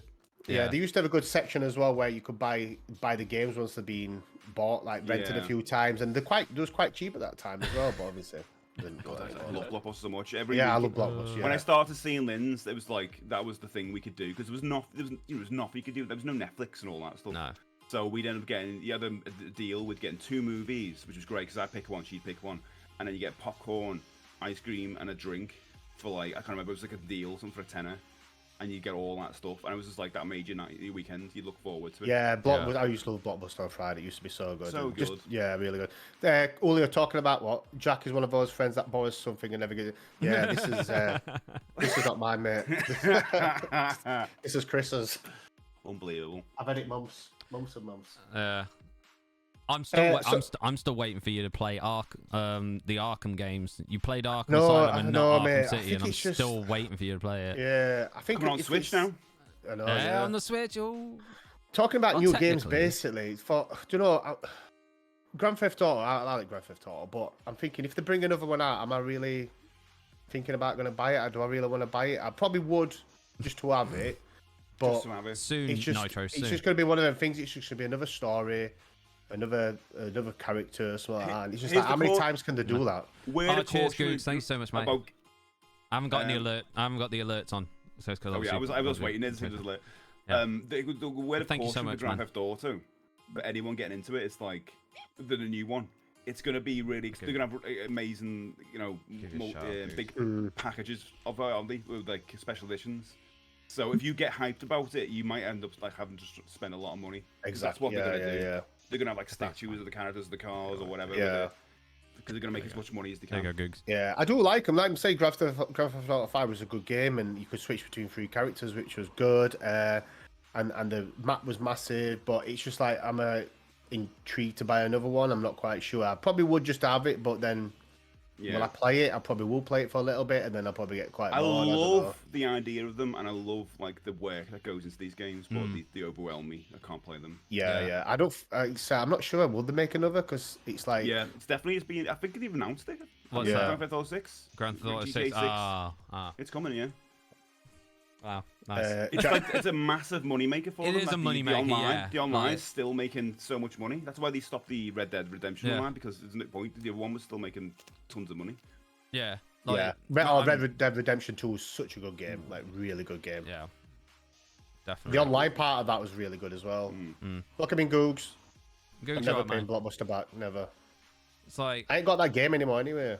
Yeah. yeah, I'm you more ain't, excited like you ain't even got, like you ain't got Hogwarts Legacy now. No, got rid of it, mate. You I got just, rid I just of never, it. never That played was it. a blip. Everyone seemed to be playing that Hogwarts game. Yeah. and I then it was know, completed done. it. I completed Oh, the yeah. game, and my sister kept on nagging me, going, have you completed it yet? Have you got it yet? Have you done it? What part you want? I was like, just have the game, just take Love it, Take it. take it. I know you and your, I know you and your husband want to play it, so go on, take it. And he gave me, and he gave me Ragnarok, gave me Oh, God wow. of War Ragnarok, because he's already completed it. But I Nice. still need to play the first one. The first one was amazing. Yeah, Just so a question, guys. that'll be How's awesome. everybody doing for drinks? Do we need a refill? I've alright. got half. Does anyone need a pee break? Pee break, half full? Oh, God, that'll be fine then. You're fine. All right. Yeah, just let us know if we need to thing it. That squeal. What we're doing? What we'll do now? We'll do a little segment, which is a new segment, and it's Ooh. called Desert Island Games, not discs games. Do you want So to this say, is- Jack? I'm so glad. So glad you give me loads of preparation time for asking me like what my favorite games are. Can I just tell you guys, right? Literally before we started this, Jack says, "Oh, by the way, we're gonna do Desert Island Discs." I was like, "What? What?" I give him 10 minutes. 10 minutes is enough time, really. Isn't it? Yeah, but that wasn't even 10 minutes because we were talking while we were doing it. Yeah, that's true. That's true. So basically, if nobody knows the concept of Desert Island Disc, it's a BBC tell me. radio. Yeah, you can't. You stuck. So imagine you're stranded on a desert island. You can only take for Desert Island Disc. It's 8 records, but we've narrowed it down to 5 games. So you can only take 5 games with you on this island. You can take 1 luxury item, which obviously it can't aid you to get off the island or anything else. It's just a luxury item, and you can take 1 book. And that's the concept of Desert Island Disc. But obviously we've named it to Desert Island Games. So the question I posed to you, Steve, is what 5 games would you take? What luxury item would you take, and what book would you take? Right. We've got a couple hours, mate. So Right, straight off the bat, I'll say Super Mario World. It's like Okay. one of the best games ever made, and it's well, I mean, I'll talk about it and then try and be thinking of the other ones while I'm talking about it. There you go. It's a classic. Everyone should own that. And there's so many different ways you can play. You can play as a casual player and just play it normally and play it all the way through, and just complete it. Or you can play it just a little bit more advanced and try and get all of the secret exits. Or you can play it in a different way and try and get all of the dragon coins. There's so many different ways to play it. It's a perfect game, 10 out of 10 for me. And it's one that like I think I'll be playing every year to the end of time. So I think I'd need that just to kind of pass the time, you know. So that's one of them. it's one. Yeah, that's one. That's one. That's one. Did I mention Super Mario World? Yeah. Yeah. Yes, you did, yeah. Yes. So glad you gave me this preparation time. The sent for Sorry, all of mate. us. The sent for all of us, is it, Jack? No, this is just for the Just for the guests. special guest. Oh, good, Thank good. God. So I I'll can, make I, sure- can, I can just relax here now and just listen. I'll make sure the next guest has enough time to. Oh prep. yeah, that's good for them, isn't it? Yeah. Yeah. Yeah, yeah. Absolutely. I'd probably say my favorite game would be I'd have to take a Shadowrun, which is kind of like a point and click action adventure, futuristic cyberpunk thing, and it's another one that it's timely to play, and there's loads of different ways to play it, and it's just great. And there's loads of dialogue and there's stuff to read, so you can get lost in that. This is weird because these aren't kind of like well, those two are kind of like my favorite games, but I'd probably list some ones that wouldn't go in my top 10. But I feel like if you're on Desert Island, you may as well play something that's kind of Yeah, like exactly. Yeah. times. Yeah. I'd probably say Fallout 3 because nice. it's massive.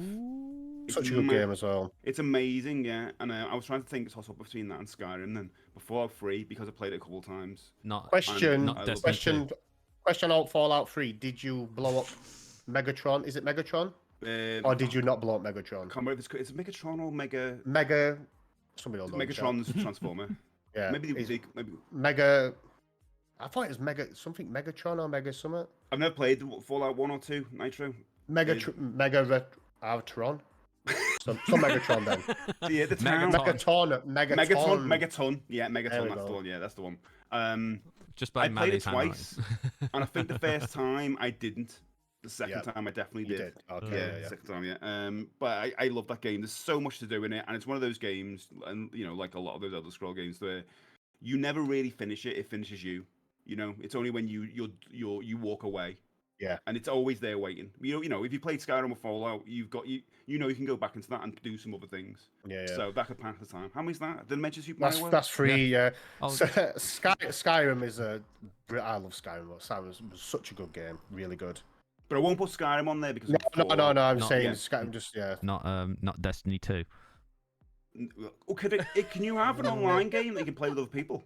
I'd Well, Jack, it's your I'd your say thing. I'd say yeah. Because obviously. So I can get into communications and chat with people. Yeah. Yeah. Eh. Yep. It's allowed. I probably have to. I'm gonna have to, Jack's I'm gonna have to allowed think it. of the rules on this, and I need to rewrite the rules. Yeah, come on. We So can have internet I can access. call people and say, "Will you get a plane? Like, get Yeah. a helicopter over here." So No, you can't get rescued. That's the only thing you cannot do. You cannot get rescued from this island. You can get communications, but Is this it got- island. because they've got some kind of weird form of like disease that if I leave the island, I'll Oh, give it to exactly. everyone else. Or, Yeah. or you've got communications from the Yeah. island, but you don't know where the island is, so they'll never be able to find They're you. never to find me. I mean, Never be all able to right. find you. Okay, I'll say Destiny 2. Actually, Ooh, yeah, I will say Destiny 2 because like I played the hell out of that, and it's actually really good. It's the first game I think I've ever played with other people where I feel like it's a fun experience. Apart from when you raid, do not like the raids with the people because people. If we ever play Destiny 2 again, if I ever reinstall it, I won't. And you'll see what happens to us as human beings if you have to do a raid together because we just end up hating each other. Oh, the raids are really good. So yeah, Yeah, good, but Steve, Destiny 2 next week. No. I'm saying this. I'm never going to install it because it took over my life. I look at our time wasted on Destiny, and it's literally like it's months I've played that game. Yeah. I get it. Yeah, I get it. Oh, do you know what? This is Super Mario World. I could have said Mario All Stars because that'd be another. Because I could put all the games on there, but I put a Mario game on there. So the last one, not Sonic. Before anyone says that, I know someone will probably say it. We need a catchy jingle next time, Chris, for Desert Island You games. do. Yeah. You do.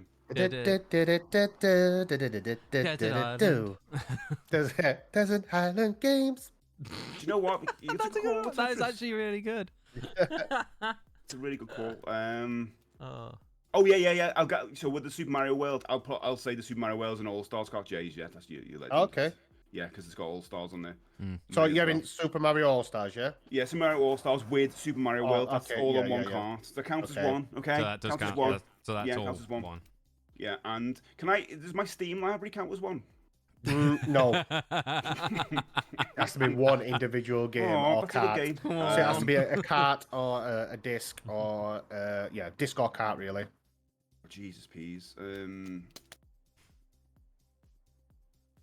It's like, God, it's the top of my head. It's a really tough one. Because you know what? I'm like with lists. Next week, this list will change. Yeah. I just feel like we like doing a list, but we're Well, very. If you We've start seen your thinking- list, yeah. We've We've seen the seen- list in we've your s- chat. They're we've seen forever your list. changing. Jeez. You have to change. Yeah, exactly. We're Yeah. human beings. We adapt to different situations and emotions, and that changes and triggers and different paths. And I think this is one of those times. Let's So, not talk about the first list you did with Crash No. Bandicoot not being on because No, they don't mention that. Chris. You won't. It's You not- won't. You won't. Chris didn't like that. You're gonna start me. You're gonna start me off with that. At some Yeah, point. yeah, don't do that. triggered him. Oh, do you know what? Hollow Knight is a really good shot. I'd probably put a Metroidvania on there. Right. I love Hollow Knight. Which It's I've a just very- won it's as a long well. game that as well. It's a long game. I you won know on what? Steve's chat. Oh, God, this is. Didn't Cold give up on that as well? On No, Hollow she Knight? completed that. Oh, did she? completed it. Oh, did she? She did way I more thought- than me. She did all the DLCs and everything like that. Oh, She was bloody hell. This is how I know I'm a casual gamer because it was so much like Cold, and she did it on stream, and she was incredible. She did this boss rush part of the Yeah, it game, goes on which forever. basically it goes on forever, and she was brilliant at it. She's just incredibly, skilled and stuff like that. I couldn't do it. I No. got to a point where I was like, nah, I'm done. I'm done. I saw credits and I was like, good. But God, a Metroidvania will be good. But I'm kind of leaning towards Super Metroid, I think, because I've never completed it. Ooh. The SNES one, the Super Metroid. Super yeah, Metroid. SNES. I've never Super completed Metroid. it, and I'd like to get through it. I've started it loads of times, and I'd like to do it on the stream at some point. Yeah, I wanted to start the Metroid on the NES. Okay, yes. I have tried Super Metroid on the SNES. I did it other day just to see Yeah. what it was like, and it's I think quite difficult. when I do Metroid on an NES, because back in the day you didn't get maps with it, you have to draw them. Ah. So I have it set out, or I'm going to bring out squared paper, or actually get a map on the side to play. Yeah. I think I'll do that this time. But you're going to be playing Kid Icarus soon as well, aren't you? on stream? Yes, that's one of the ones I want to play. That does look a good. That does yeah, look a it good game, and the game even then, Kid Icarus is not an expensive game to buy. I think you can get it like 30 quid or something stupid. For like that, someone who's 35 buying quid. my NES games, though, my budget at the moment is like £10. Yeah, under. mine So, are the same £10 yeah, so per I'm NES getting all game. those. Trying to get all the £10 ones first, and then Yeah. progress. There's a few on to- outliers in there which go a little bit over, like DuckTales and stuff like that. A little bit more expensive. Well, not much. Going on to that, it's like capping your games to like £10, right? Like when we was at Doncaster, like I would cap like a PlayStation game for like a tenner as well or something like that. But then you see at the you'll see like a little box at the bottom with like £1 PlayStation 1 games, and Super was looking into that thinking, oh, I'll get these, but I'll like take the games out of the cases and get the good cases and put the other games in there. Like, so he would put take the crappy games out of the case, like use the good cases for like the ones that he bought, either like I bought for a tenner, like for example, and basically put the good games in the good case and put the crap one into the crap cases. Yeah. It is always worth having some It was goods. like efficient. It was the issue with those kind of games. Like Dreamcast is the same. Yeah, Like, Dreamcast. when Yeah, I- oh god, yeah. Yeah, people just want the cases. That's why they buy. What's the really cheap Dreamcast game? The puzzle one. You see Yeah. it cheap everywhere. What's it called? Everyone know in chat. Yeah, the one with on the little paths, the kind of little elevators, they kind of move around. Top down puzzle game. What the hell's it called? Streamite, can't remember it. But that one you can buy literally for a few pounds. It's the cheapest Dreamcast game you can get. I don't own it, but I might. It's same pick it up. for some of these cases. Your double ones. Yeah. You can get these I think if you go into charity shops and get double CD disc case, I think they're exactly the same. So you can just go and get like 50p CDs and use them because the only issue is you miss out on the little stickers. That come Exactly. On Yeah, and that's exactly. the little holograms. I'm like, oh, I couldn't miss out on those. But yeah, I'm trying not to aim for like PlayStation and stuff. You know what I'm trying to collect. Game Boy and Yeah. You've got your own like specific. I'm not as bothered about the boxes. I mean, I've conditioned myself to not care about the boxes and manuals because it's just it's so expensive, and you'd end up having nothing because you go, oh, and you come away with nothing. You know, so I'd rather. Oh yeah. Go on for the cards. I seem to be collecting for everything though at the minute. So I think PlayStation that's how it is starts, though, Jack. That's how it PlayStation starts. is my main one, but then obviously I do tend to drift between Mega Drive. Yeah. It's when you see yourself. I got to the point though when I was like, oh, I'll pick up any PS2 game, and that's what I was like, oh, the quiz game. Yeah. And I got home like, well, why did I buy that? Yeah, I'm not. The thing is, I'm not. I've set myself to not to buy just any random game. I kind of only want games that I'm interested in. If you went through those games there, I bet there's one there that's very questionable. I'm like, why did you buy that? We won't talk about the platinum games that you got there. Yeah, probably not. I don't know. To be honest, I'm not quite. Ooh. I don't think there is really any games that I would be like quite. I don't know. I've got one Broken Sword, the Sleeping Dragon, which that's good. I've never really played any point and click, so I was interested in getting it, but Jack's going to be exploring point and click games. But there's not. I won't say there's really any games in there that I was questionable about buying. I kind of just only want games that I'm interested in playing before or I've wanted to play in the past when I was younger. Yeah.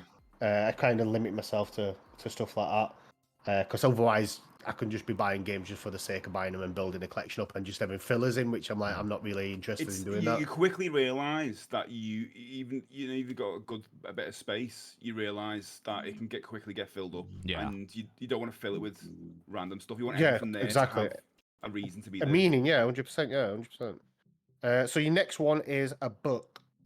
Oh, right. Has he done his 5 games? I think he's done his games, 5. Yeah. So the first book that came to mind when you posted to me like a minute before the stream. I went down and got a bottle of water. I quickly picked up Scanner Darkly, Philip K. Dick. I don't know if you've read that or seen the movie that came out with what's his name? Did you say Scanner Darkly? It's Scanner Darkly by Philip. Yeah, you showed the clip of it on a movie battle. The movie, but the book I read that before it, and Philip K. Dick is kind of like I suppose famous or infamous now. He wrote the kind of inspiration for Blade Runner with the android's dream of electronic sheep. You might have heard that, and that's where Blade Runner came from. Even though Blade Runner is a very different film than the book, he went through those changes. This book is incredible. I've read it a few times now, and it's about basically a group of people. Well, it's about a detective basically who wears a scanner suit, and the public will never know who he is because every time you see him, you see a different face. It's brilliant. But, he has this issue because he's taking this drug to kind of infiltrate these people who are also taking drugs to find out what they're doing, and this drug is making him lose his mind and having two sides of his brain competing, and he forgets who he is, and he thinks he's the person he's investigating. He's looking through this scanner. He's investigating someone, but he basically ends up investigating himself. Philip K. Dick is incredibly odd. It's an odd person. These books are so hard to fully describe, but it's about a detective who ends up investigating himself, and he doesn't know he's investigating himself because two sides of his brains are competing. So his reality is becoming kind of contradictory with the what else is going on. It sounds insane, but it's so damn good. But the clip that you showed, it did interest me in watching that film because I saw it. I thought, oh, this looks quite good. The film's great, but it's one of those ones where if you don't know a bit of the narrative going in, I think you're just going to be completely confused. To a point, because I knew someone in charge went, "Oh, this looks. I don't know what the hell's going on." But like, if you know the book, it's one of those. If you know the book, you're gonna have a good time. Even though they kind of reminds me a bit of Secret Window. Because if you've not seen it, like honestly, put that on your list because it's an absolute fantastic. It is a fantastic. I've loved that movie, and it's kind of Steamy like, Windows. Did you say? No. Steamy Windows. Get Jack, get in the bin. Get in the bin. No, Stevie Wonder. What? Stevie Wonder. It was a Secret Window about an author who's like done for plagiarism. That he's been done for plagiarism over his novel like obviously called Secret Window, and like obviously if you've not seen it, then I won't spoil it because it's like if you like it's really good.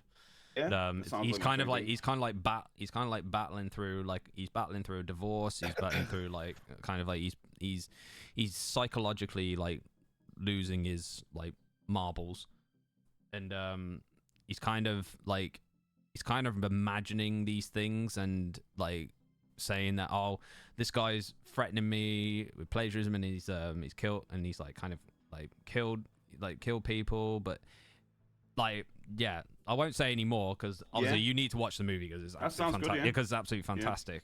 And has it got anything to do with Windows? Yes, it has. It has It's a window cleaner. It has because like he has like a lovely like house in the woods. Yeah, and windows as well. Shut your face, Jack.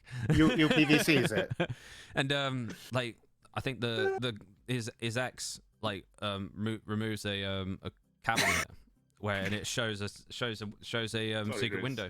Yeah, thanks, mate. I'm trying to explain. I'm anticipating Jack just throw a window anytime you say something. I'm gonna throw him out of his window. And he's got a window and he sleeps in a window. He's got a window. And no one knows what it is. Anyway, long story short, put it on your movie list. Yeah. But Jack shoved the novel up your ass. Okay, well done. It's kind of dark.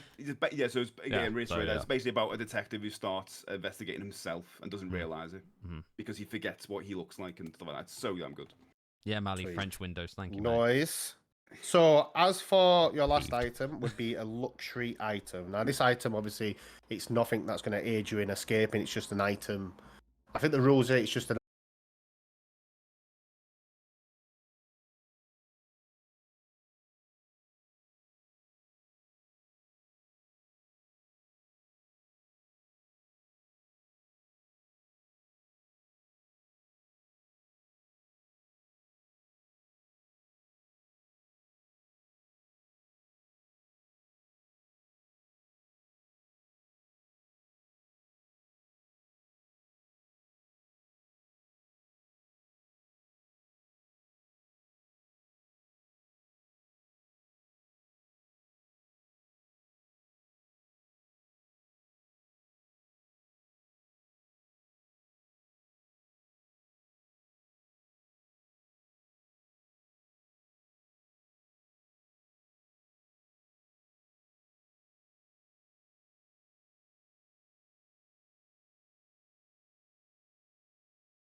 Right.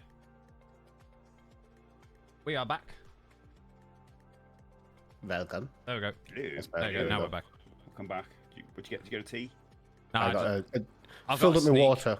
sneak. I got a Sneak. sneak drink. I might as well be. some I of might as what? well be promoting it. I might as well be promoting it. I know you and Plunger. They're all about the sneaks these days. Yeah, little mascot over there. Oh yeah. Steve, there's I think there's soup. Who does it? Chris, you does it. Cheryl and Plunger in it. Mm. I'm not really. Like greasy has it, and Slade and. I'm not like a massive fan Wait. of stuff like that, but I think for me, I just like either some It water. feels or like we tea. as streamers we shouldn't say Yorkshire that tea. because that's one of the sponsors that like Yeah. you know what I mean. They do this G Fuel or whatever, and Oh, I can't stand G Fuel. Like, I'm I not tried really it. into energy drinks. Me I've never neither. really got it. Like I'll drink water and tea, and that's mainly it. Did you want to tell the story about you and energy drinks?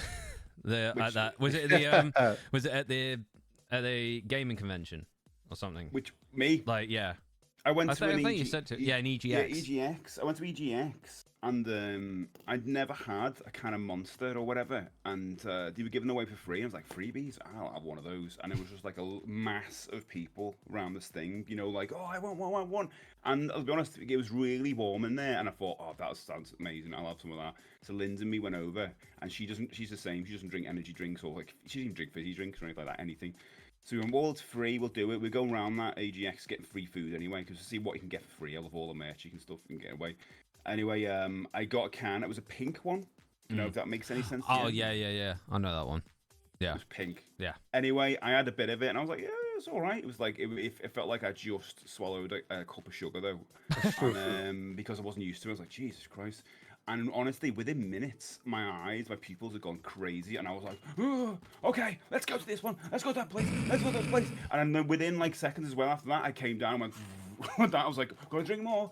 And I drank about a quarter of the can, and I threw it away. Like, Yeah. that is ridiculous. Like especially when it's full of sugar. Yeah, but this one's It like is. zero sugar. Like it's got No no, sugar. it's hardly got no. It's got no sugar in that What's whatsoever. different, isn't it? It's different, is it? Because the other one is Sneak got caffeine in it? Is it a caffeine drink? I think It's they've got all caffeine. got caffeine It's in got there. Yeah. all caffeine, but it's just not. It's not got any Yeah. sugar in it.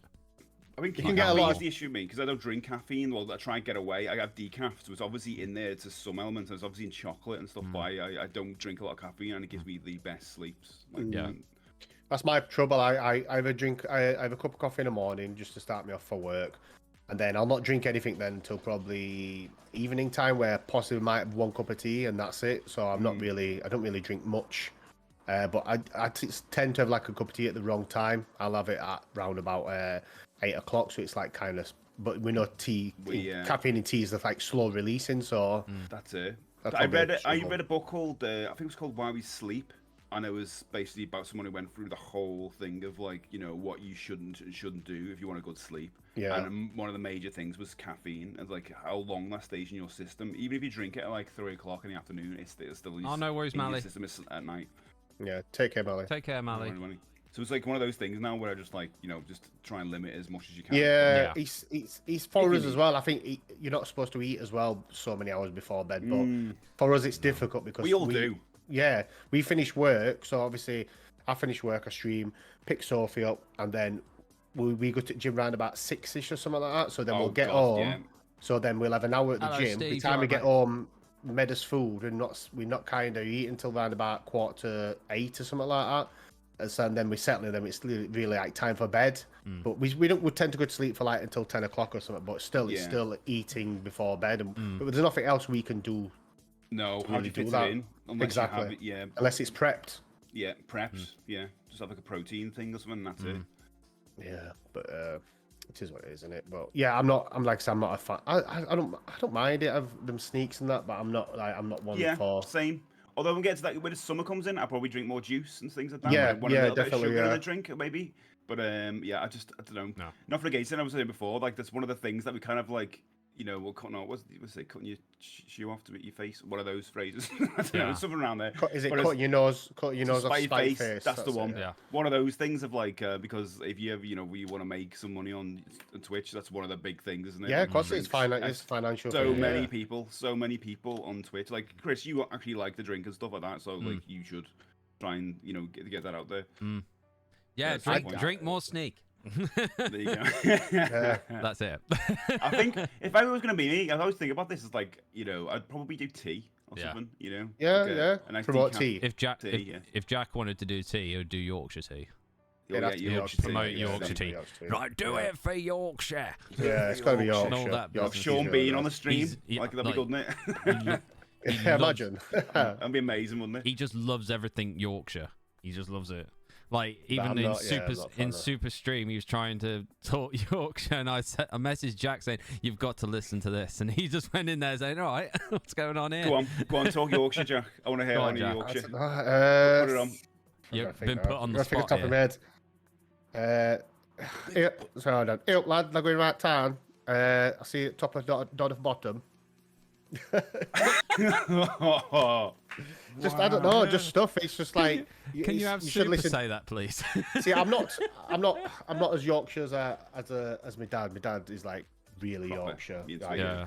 So his way of talking is like it's just crazy. It was like my dad's from Yorkshire, and he I think he doesn't talk like a proper Yorkshireman anymore, because obviously he left Doncaster to come down to go like down to the Midlands and stuff like that. But I think he can speak it when he wants to, but he chooses not to. Yeah, there's some old boys up there that literally can't understand him. When we Old first boys. took Sophie up on that, she was she couldn't even understand me dad sometimes, because he tries to put it on a little bit more just to wind her up. But yeah, it's Ooh, Jack doesn't sound off. Yeah, Oh, that is dear. true. It is true. No, it's true. It is true though. I've never. Sophie said the same. She says you don't really sound. Obviously there's Yorkshire, but there's not like. If you hear the Barnsley Not people, proper Barnsley people Barnsley. talk proper like. Yeah.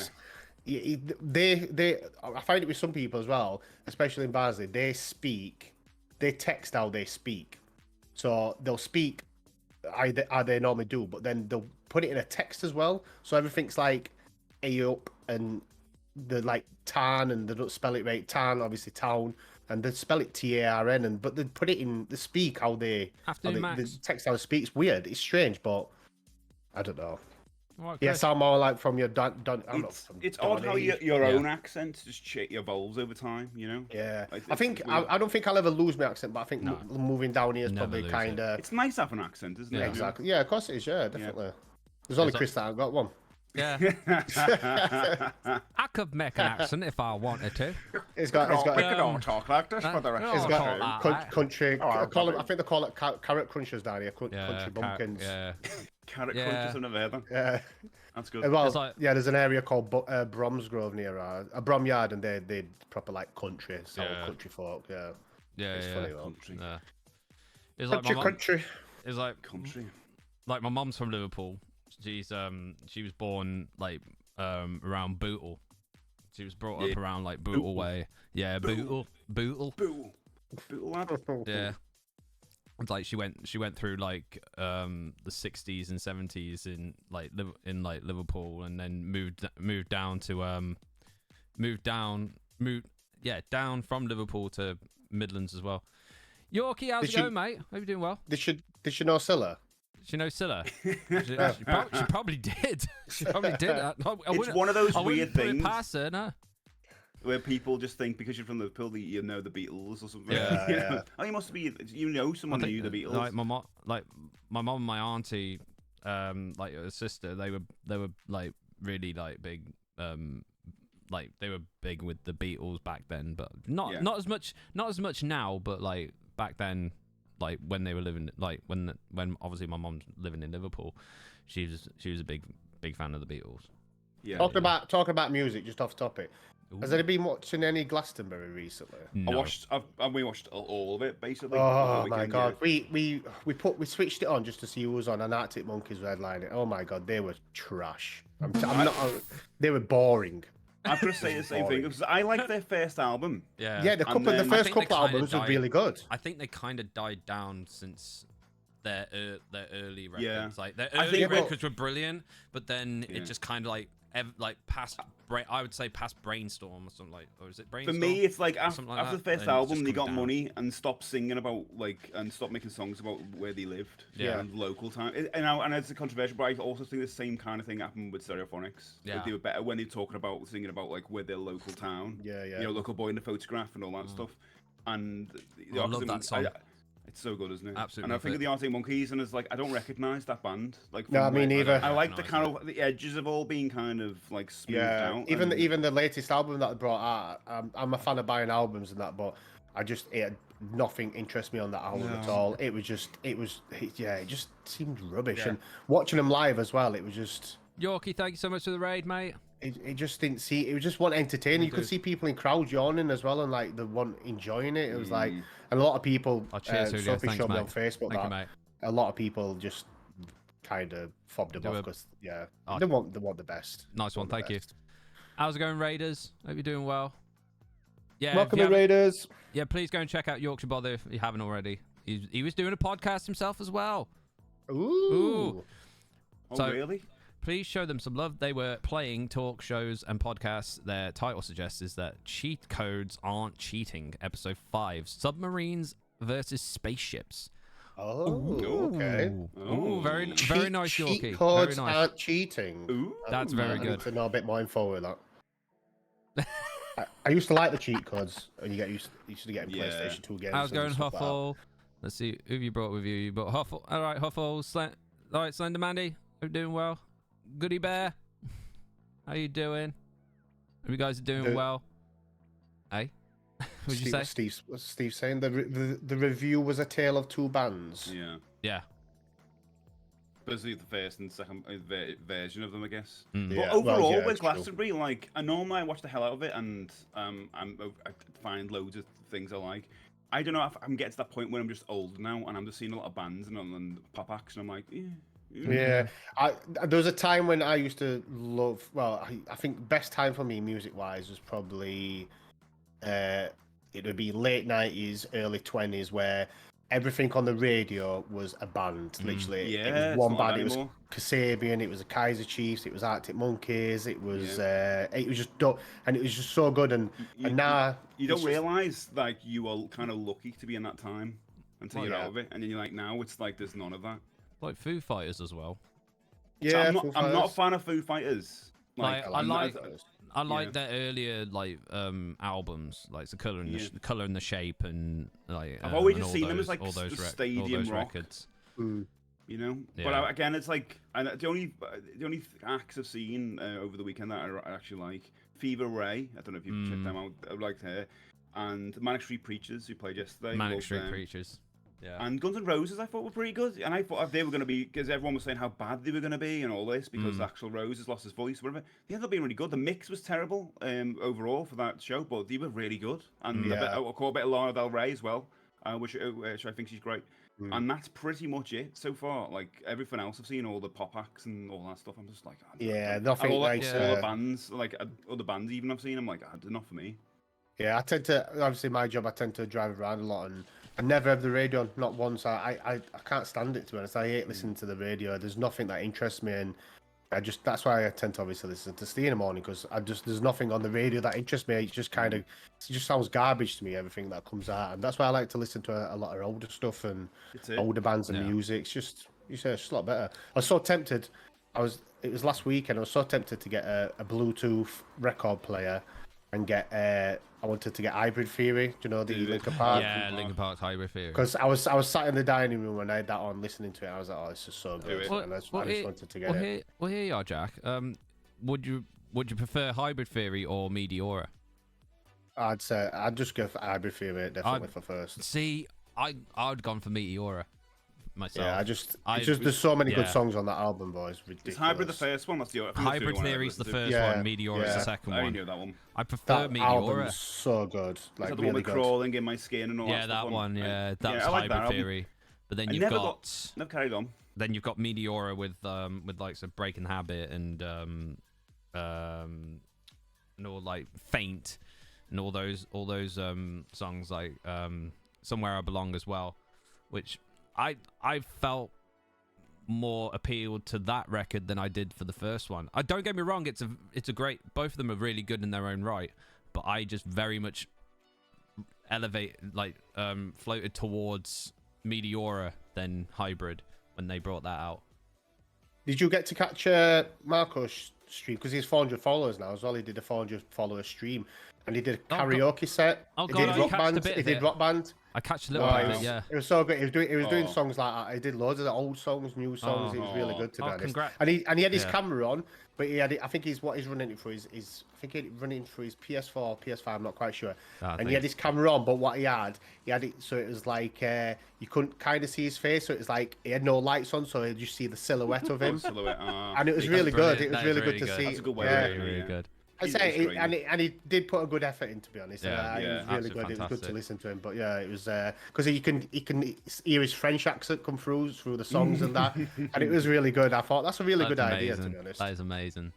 That is Yeah, really Marco's a good. good example of someone who, doesn't need a face cam. No, and stuff. exactly. Yeah, You know? he's a perfect example of Yeah. like not needing a face cam, but you can still And he's stream and lovely enjoy part of the games. community. He comes in and Yeah, he's always yeah. pleasures to chat He's with. brilliant. And Absolutely Yeah, brilliant. congratulations to Mark, and also Yeah, I congrats think to Marco. congratulations I'll to Cheryl. I think she hit 500 as well the other day. Oh, did she? No way. I think she did. Yeah, I'm sure I saw something. Wow. But yeah, congratulations to Cheryl. she's probably going to hit 500 as well. like 500 on Kick soon as well.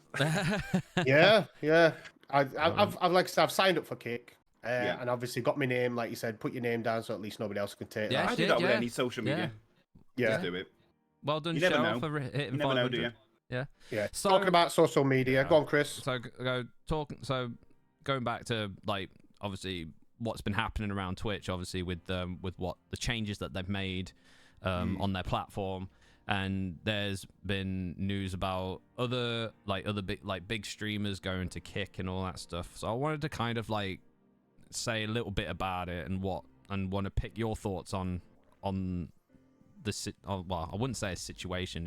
It's more of a like some of this gossip even in a way. And what your thoughts on like obviously with Kick and with the changes that Twitch have made and what you think about do you think it's for the better or for worse or like whatever it is? Like I just want to pick your thoughts on that in particular. I think any competition's good because it forces the other side to kind of make quicker changes or reflect on like, okay, how do we combat that? Because you obviously know a lot of people are leaving Twitch. Yeah. That said, Kick is definitely still in its infancy, in the same way, Mixer was years ago. So there's got to be that. My issue with Kick is that it seems like people are going over there because of the monetary value of like, oh, you can get paid fairly, which is good. But also, it's not really, for me, a good kind of reason to go over. Because I just think of like, what are the tools? Yeah. What the way we go on Twitch, we've got other redeems and all that stuff. Yeah. The creative, I always think of how can I be creative in that space? What's different about it? And if it's just about money, then it doesn't work for me because if you ever chase them for money, it's never going to work. No, you know what I definitely mean? not. You'll get bait out and all that. Never do it for money first. Always do it for like fun and creativity. So I have that issue. I get why the bigger streamers are going over because the bigger streamers are the ones that are more affected by these big changes that are happening with Twitch. So if they say you can't do advertisements or whatever, you can what they're saying that they've walked that back and all that stuff for other third party companies or anything like that. They're affecting those streamers more than say us. Yeah. So I get why they would suddenly want to be signed for $100 million. Why not? I mean, most people would say yes to that because that's going to change your life. But there's some of the things that Twitch are coming out with, like the Partner Plus program. Yeah. That doesn't affect us and doesn't affect most partners. It affects a handful of partners. Who that the whole thing of like you need to maintain 350 subs, which aren't gift subs, for like was it 3 months or so? I can't remember what it was, but it's crazy. Like that would never affect us and doesn't affect any of the partners we know. Yeah. So until they do something that kind of speaks to us as affiliates, the smaller streamers, then I don't know. Then I can kind of think about what every decision they're making now is not for us. And I'm just happy that there are other avenues, and I think that's the thing that I stress to myself and other people is that never get stuck in one place. And I'm not just about moving to Kick. I'm also just thinking about like how you can be creative and do the things that you do, but spread it over in other places. Yeah, absolutely. Because yeah. you never know. In a couple of years, Twitch could be gone. Yeah. Yeah, that's true. That's why it's good having a Discord or something like that, so you have a community, somewhere your community be gone. Yeah. But don't like I always say to myself, I don't want to be just known as a streamer. I want to be known as like a content creator or a musician or something like that. So it's not just like you do the one thing, because you never know. These places could be gone in a few years. Mixer was there. I don't know if Kick's going to be there forever, but it's just like they've got a lot of money behind them, which is from a different places, from the gambling side. Yeah. So they can afford to do these crazy deals. But the worry from that is that these deals that they're doing with people, I don't know if this is true or not. Again, this is me thinking about how they're going to do it.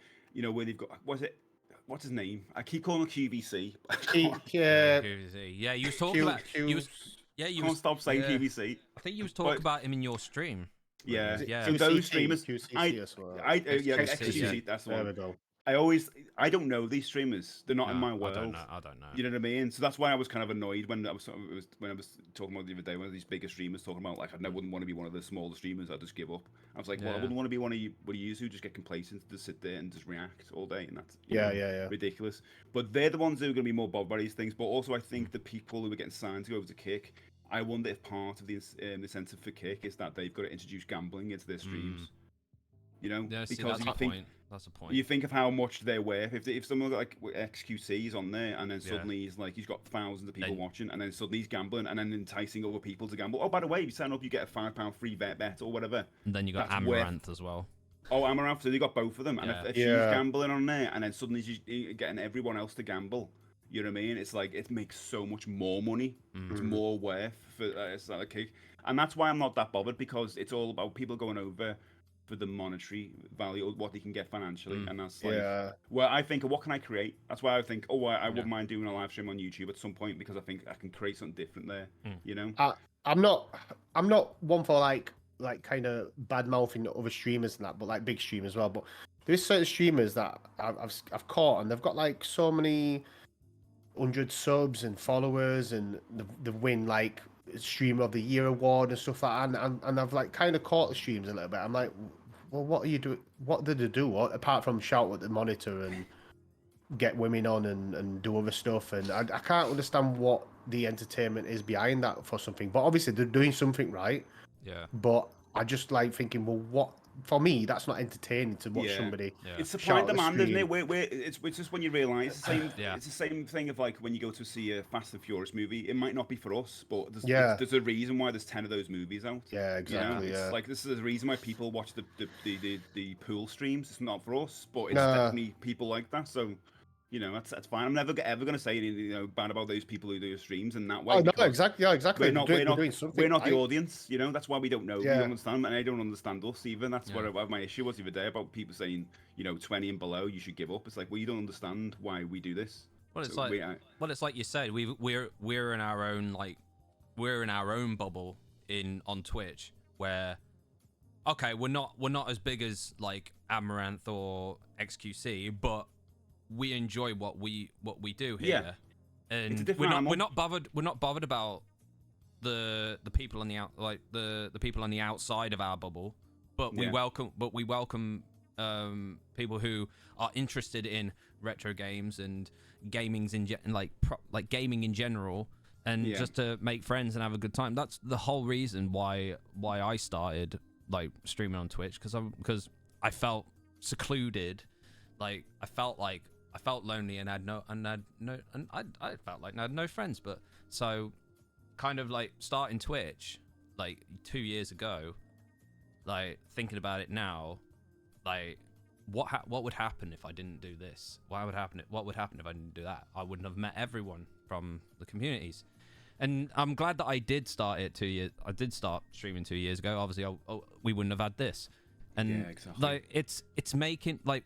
We've been inspired by each other to do what we love to do, and the reason why I do that, I stream on Twitch is to obviously it's a hobby, and to make amazing friends like yourself, and like I've known Jack for years, and like to meet loads of amazing people that we've met like last year and this year as well. like just have great memories, and I think that's something that we cherish, that we are going to cherish from now and for many years to come. Yeah, and it depends with the bigger streamers as well, like what they actually want to do. Like a lot of them want to go and set off and do separate businesses and things like that. And that's their kind of goal. Where a lot of us might be that we just want to hang out with the community, or we want to create things. You know, be creators. Yeah. You know, where we do a bit of this, we do a bit of other things. It depends what you kind of want to do. But like, I never really look at the bigger streamers and think that's what I'd want to achieve. Because it may as well be like they work in a bank or something.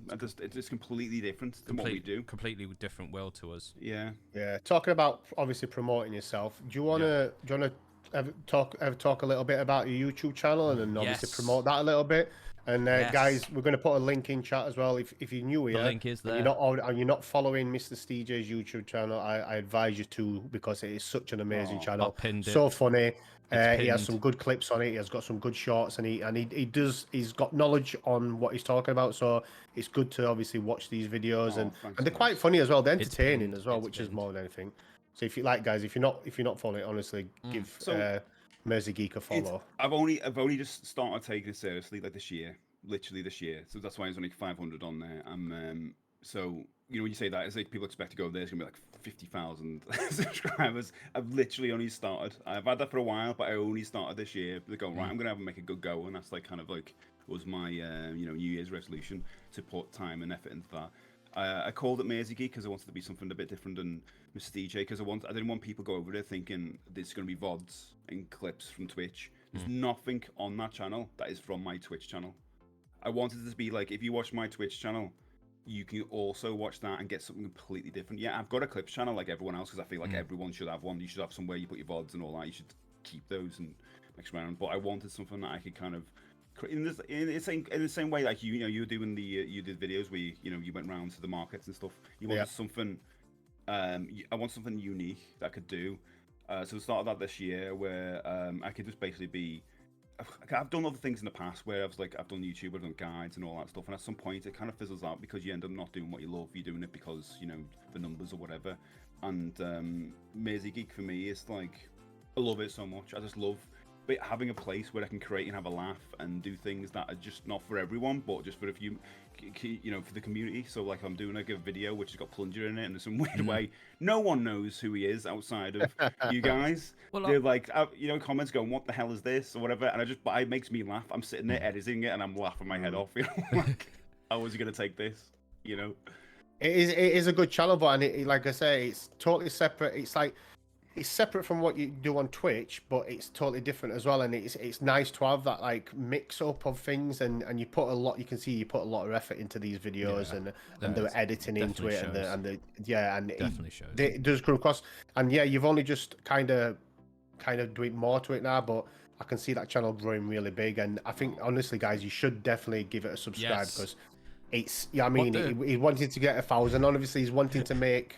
He's wanting to obviously be this part of his career as well, content creator, and promote that. What did the YouTubers say about their channels?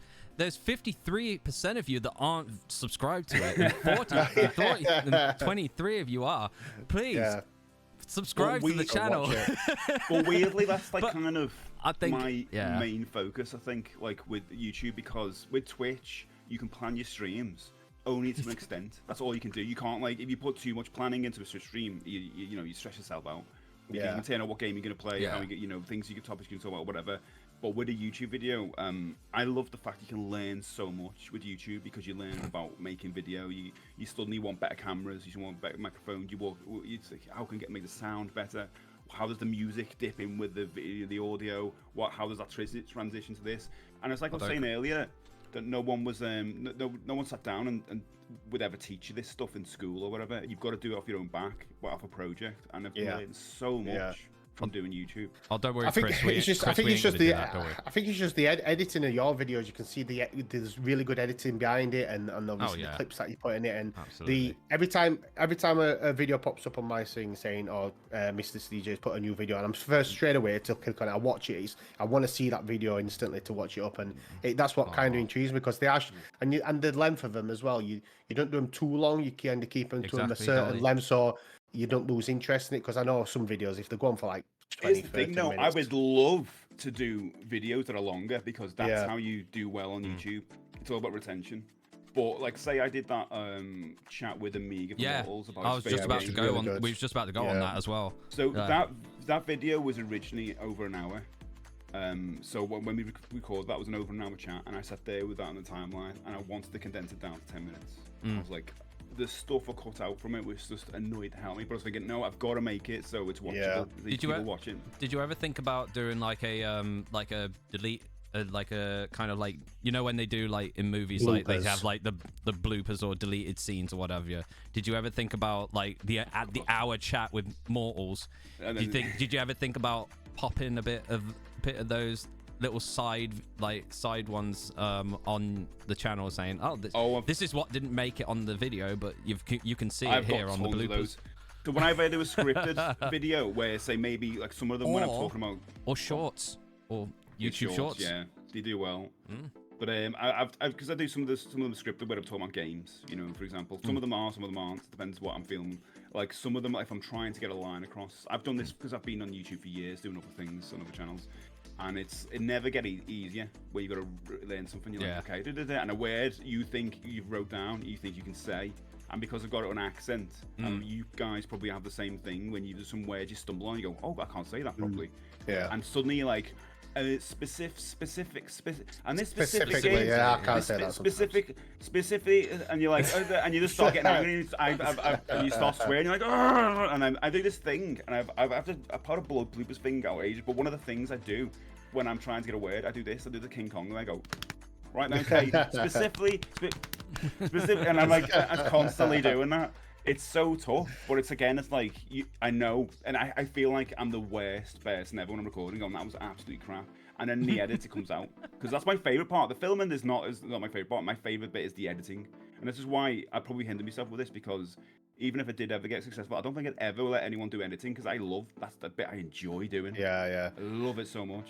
For the video, for the games part of it, do you know the obviously where you've got like little snippets of games and stuff? Is that your gameplay from what you've done, or is it stuff That's that why it takes ages because I've got to record the whole gameplay. Yeah, I've never used anyone else's or anything like that. I do it all from scratch. And then if you want to see later parts in the game, that's like, oh god. And there's a bits where I'm talking about something where I go, oh, it's great when you pick up this weapon. I'm like, oh, I've got to pick up that weapon now. You know what I mean?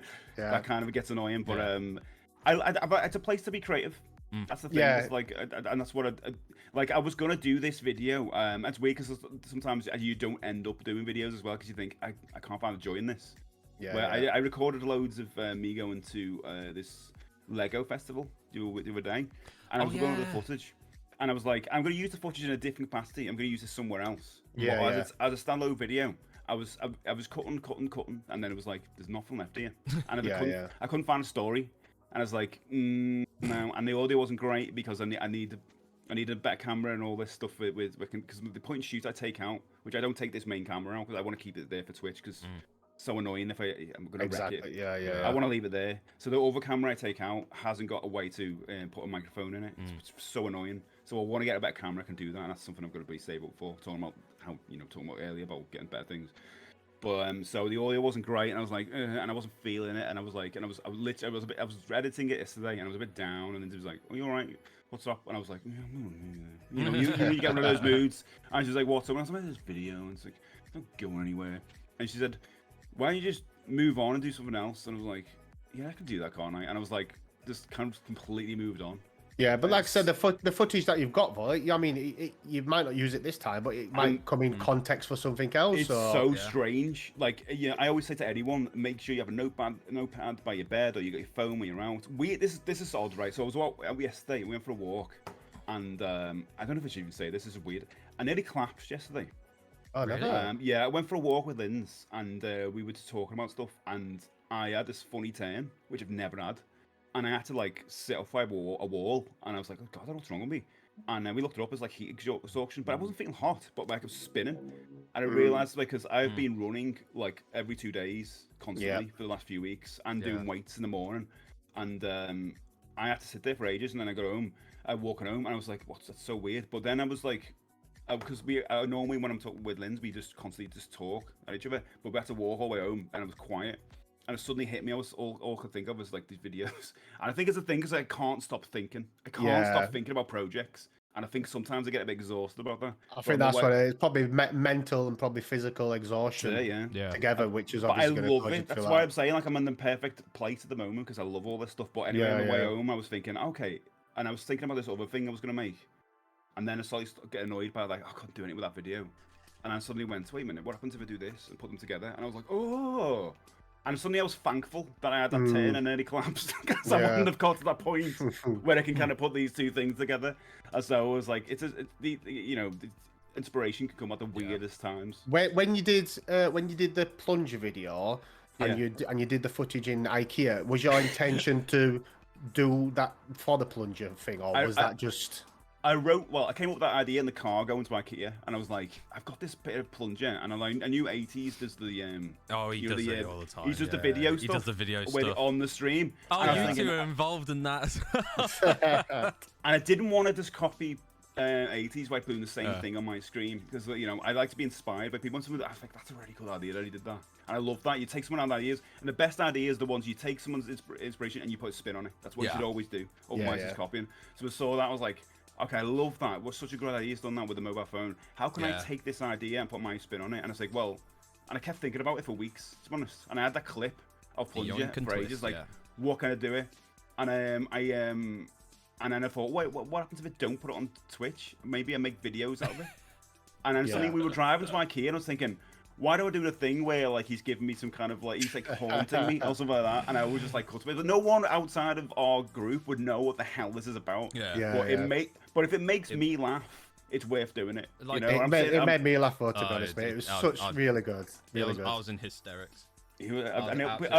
I was actually worried though because it was like with that one and the one where I was playing the game. Oh, that game one was. I was in stitches. That one because of the way he's like all wrecked on the video because he's just done the one chip challenge. He's wrecked by the. He's got to keep on moving. And he's all kind of keep on moving. His face is all kind of like euphoric and sweating because he's like it feels like he's gonna blow up like the guy at the end of Big Trouble in Little China. It feels like that. God, and I saw that clip and I was like, how could I take that and insert it into a story? And so I was like, but I also wanted to do a video where I showcase like old toys. And it's like, but everyone does that. Everyone goes, there's a toy. Remember this? And I was thinking, how can I make it unique to me? And I was like, by making it funny. And I was like, okay, let's take that thing. And how can I put? And there's always like two things. I try and put them together. That's my thing. So I did that. And I remember that night, he got a notification from someone and said, oh, Steve's put a new video and you're in it. And I was so worried because I didn't even ask him, obviously. And then he went, oh, Danny, come in. And I was like, oh no, Danny's going to see it as well. What he's going to think? Because I've shown Plunger in the worst light possible. There's no way I could show him like any worse than he looks in that video and sounds. But like luckily they both laughed their heads off. But I tell you what, I was worried because I thought like, oh, you maybe you look like an idiot or something like that. I was worried about that, but I was hoping because he'd done it on stream, he put himself out there like we all do, that he'd be fine with it. Because I'd be totally fine with it if I was one of them. Oh yeah, 100%. Yeah. But it was that little bit of me. I was worried. He did that thing that you do as well. He did that thing that you do with your mug and just going like. Yeah, he does that. Yeah, he does that. But I love this. This is what I love about the community because we inspire each other. Yeah, you know what I mean. It's like these things that come off, and like I love it.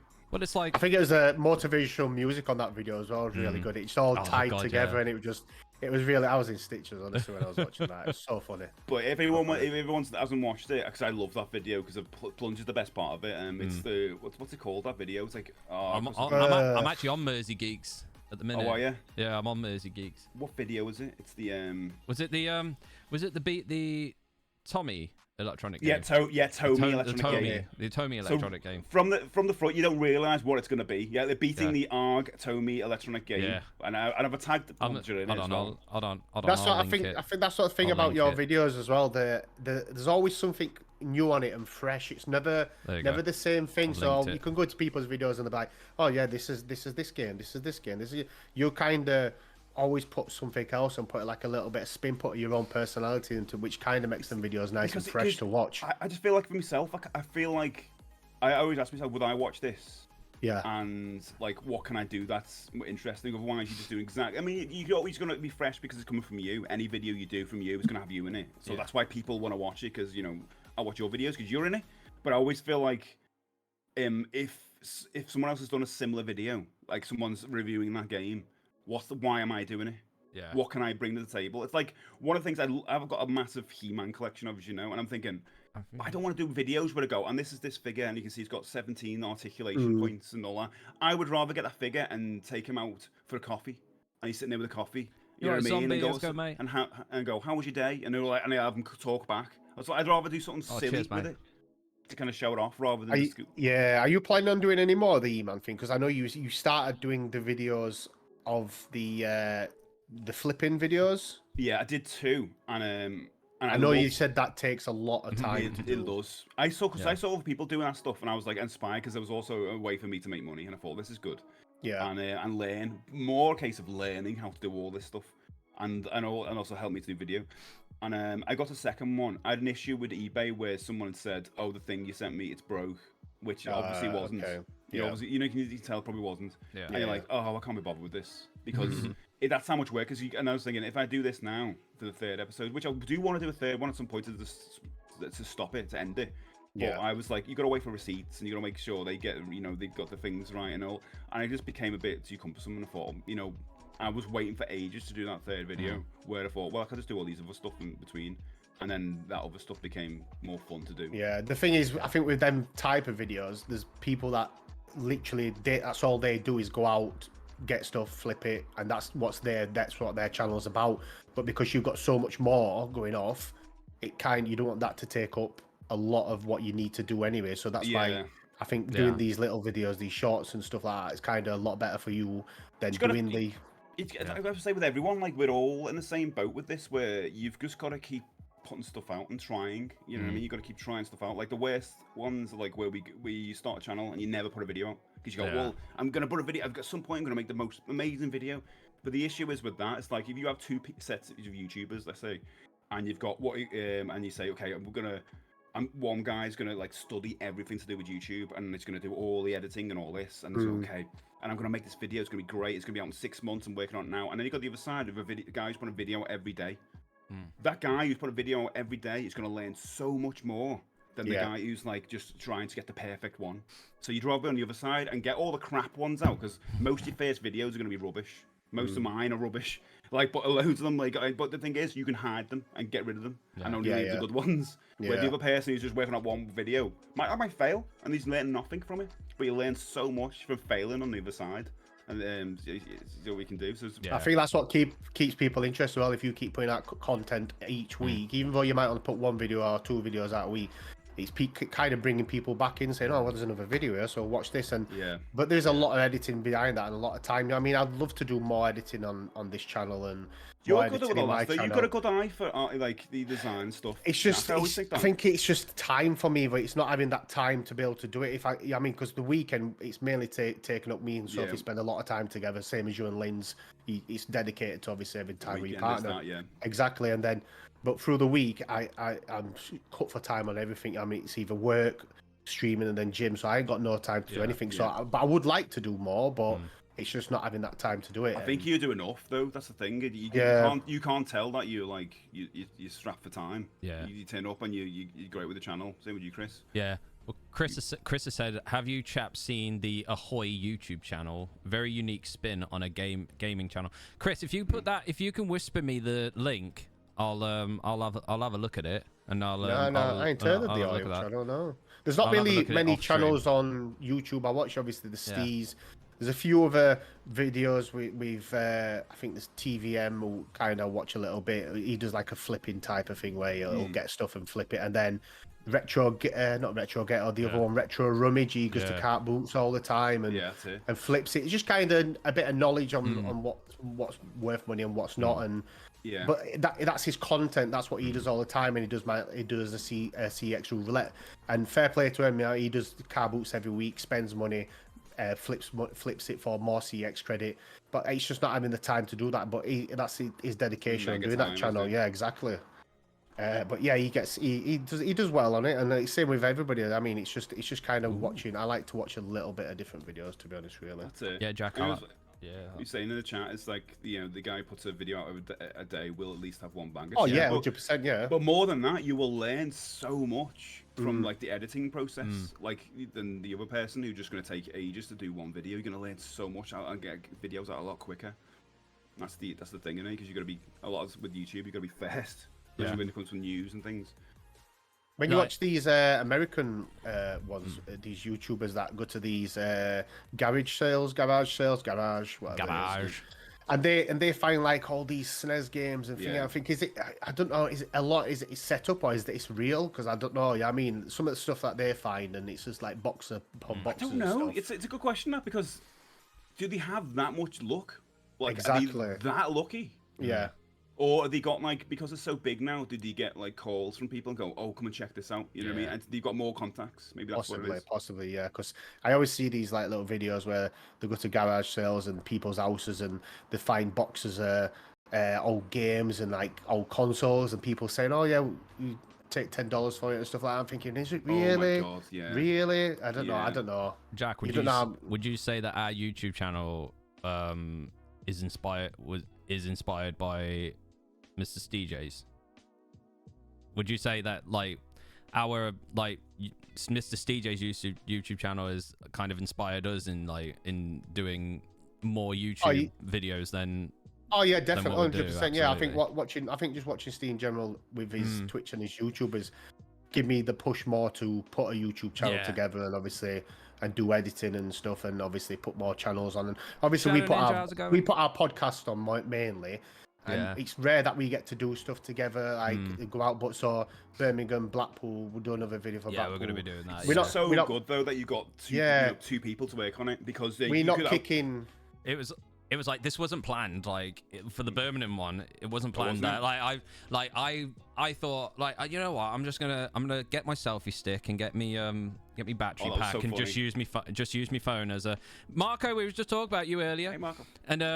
And just basically like record whatever, and then Jack was like, you know what, I'm not going to record anything, I'm just going to let you do it all. And I was like, yeah, you know, whatever. But you enjoyed it though, Chris. I really did enjoy it. To be honest with you, you looked in your elements. You looked in your elements. Yeah, as I really. Some people are kind of embarrassed by that, so you didn't look embarrassed at all. You looked.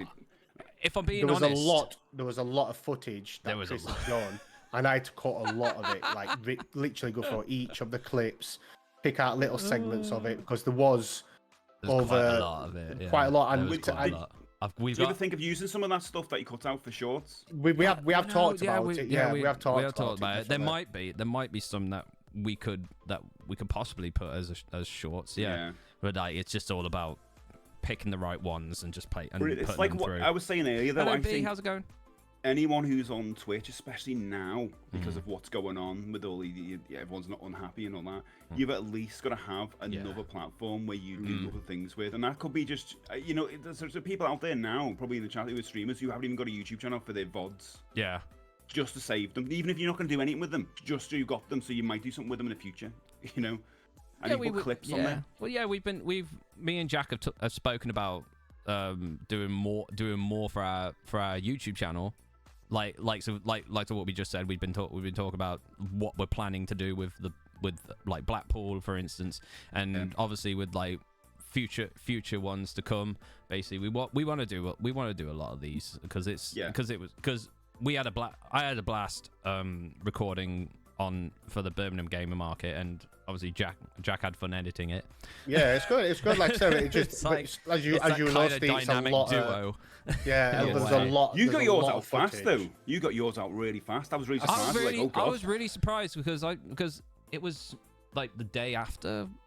Was it the day after the Gamer Market when I think it was roughly a day, because I think it might have been Monday. You sent me the stuff Monday, and then I asked you to record your pickups. Yeah, I did. Obviously recorded my pickups, and it was like He just I just wanted. just The like thing is, that, I really didn't edit. quick. I didn't edit the pickup thing because I Yeah. just wanted to keep that Roll, normal. But I natural. think I should have kind of edited that as well. But that would have been more. Yeah. I just wanted to get it together because I don't think. But it still came thought- out really yeah, nicely. It came yeah. out I really didn't think well. I would have had enough time to do it through the week, so I thought, right, I've got a day off. I had a day off on Monday. I thought, right, what I'll do, I'll do the editing Monday because I'll not have time through the week to do it or next weekend. So I wanted to get it out Yeah. when it was still fresh in people's mind in a way.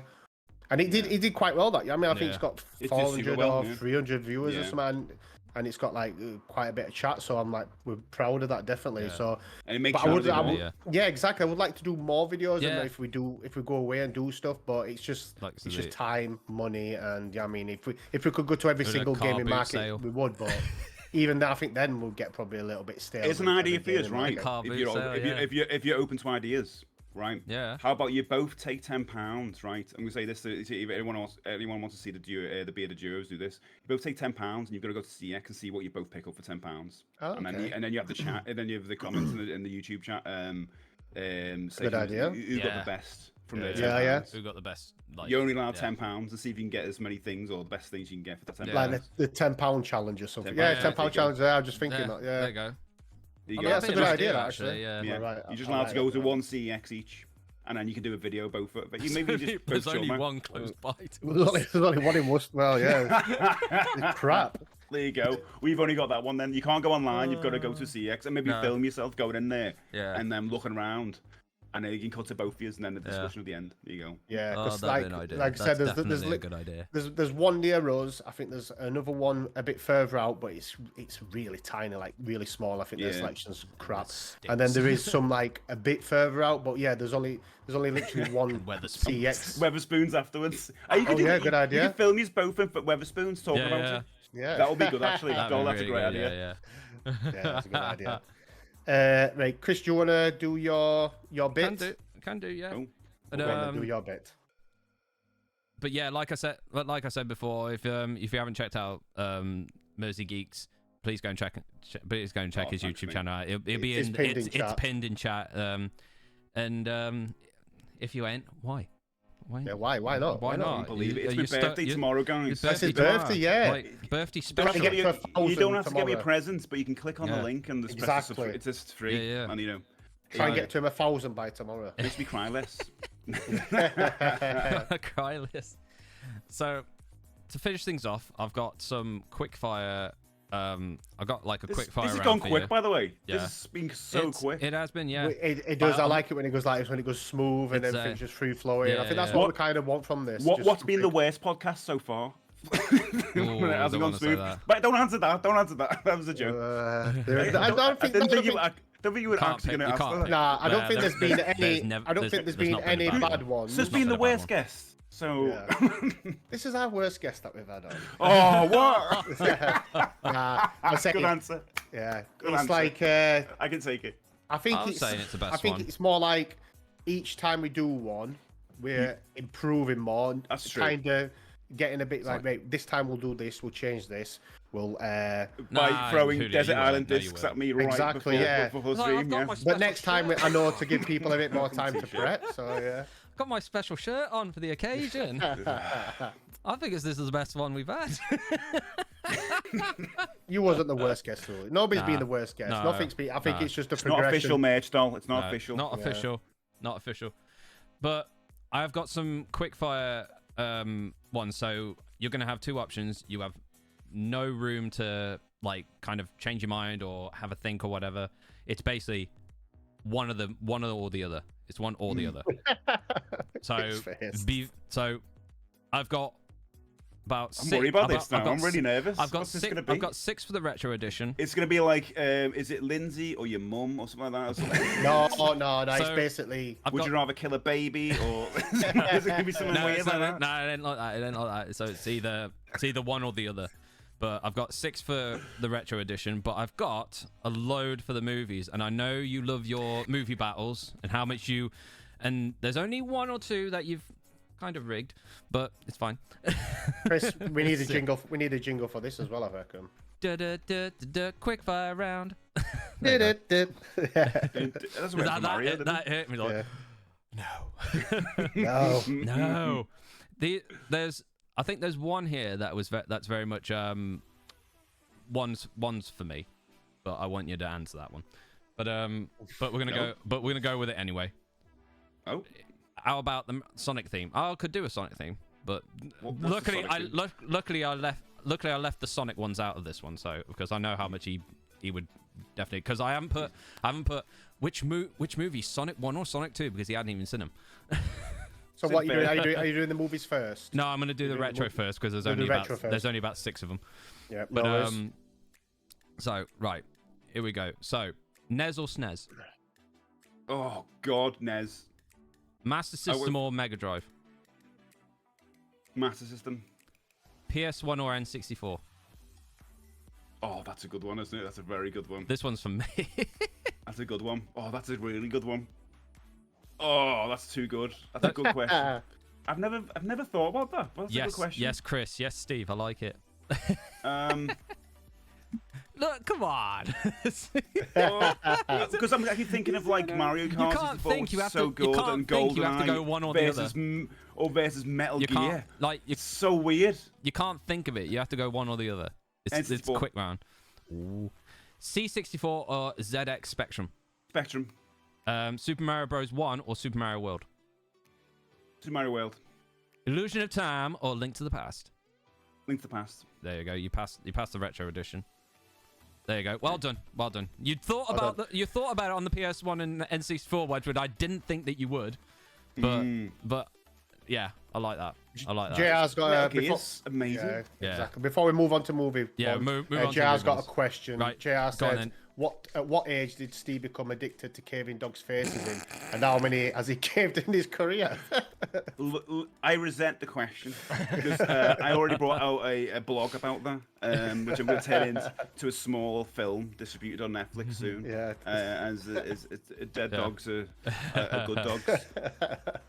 I did want to ask you a question. To be fair, I wanted to ask one of them. Go on then, Chris.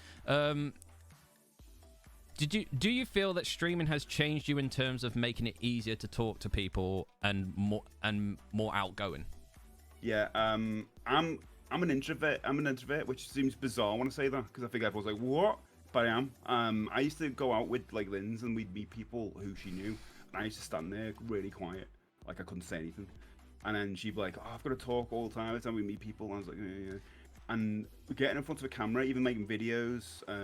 I used to only be able to make a video if I put a picture of Linz by the lens, so it'd look like, as if I was talking to her.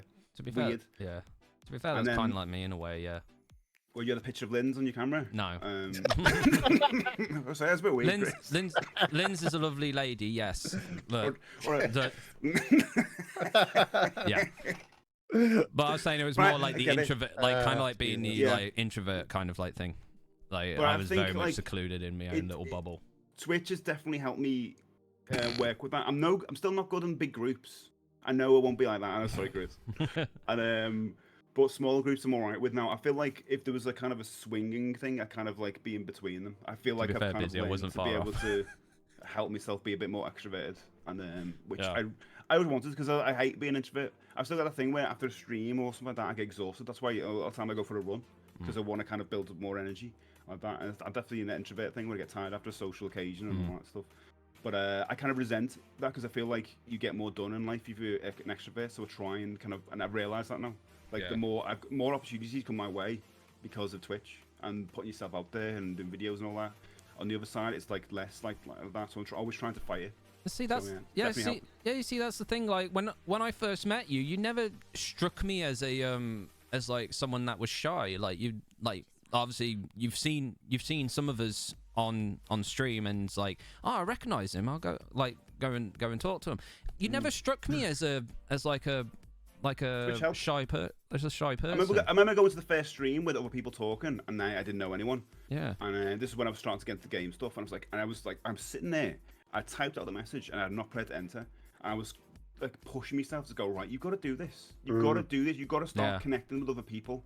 And I'm not someone in real life who's got a lot of friends. I can't remember the last time I met up with somebody like who I know. I'm just very like on my own or with things. But Twitch has helped me have this great network of people who are very similar. It's not like school, we just bunched into each Or even when I was working Sony, it was like, yeah, you've got this common ground of games, but you still don't really know each other. You've been forced on this occasion.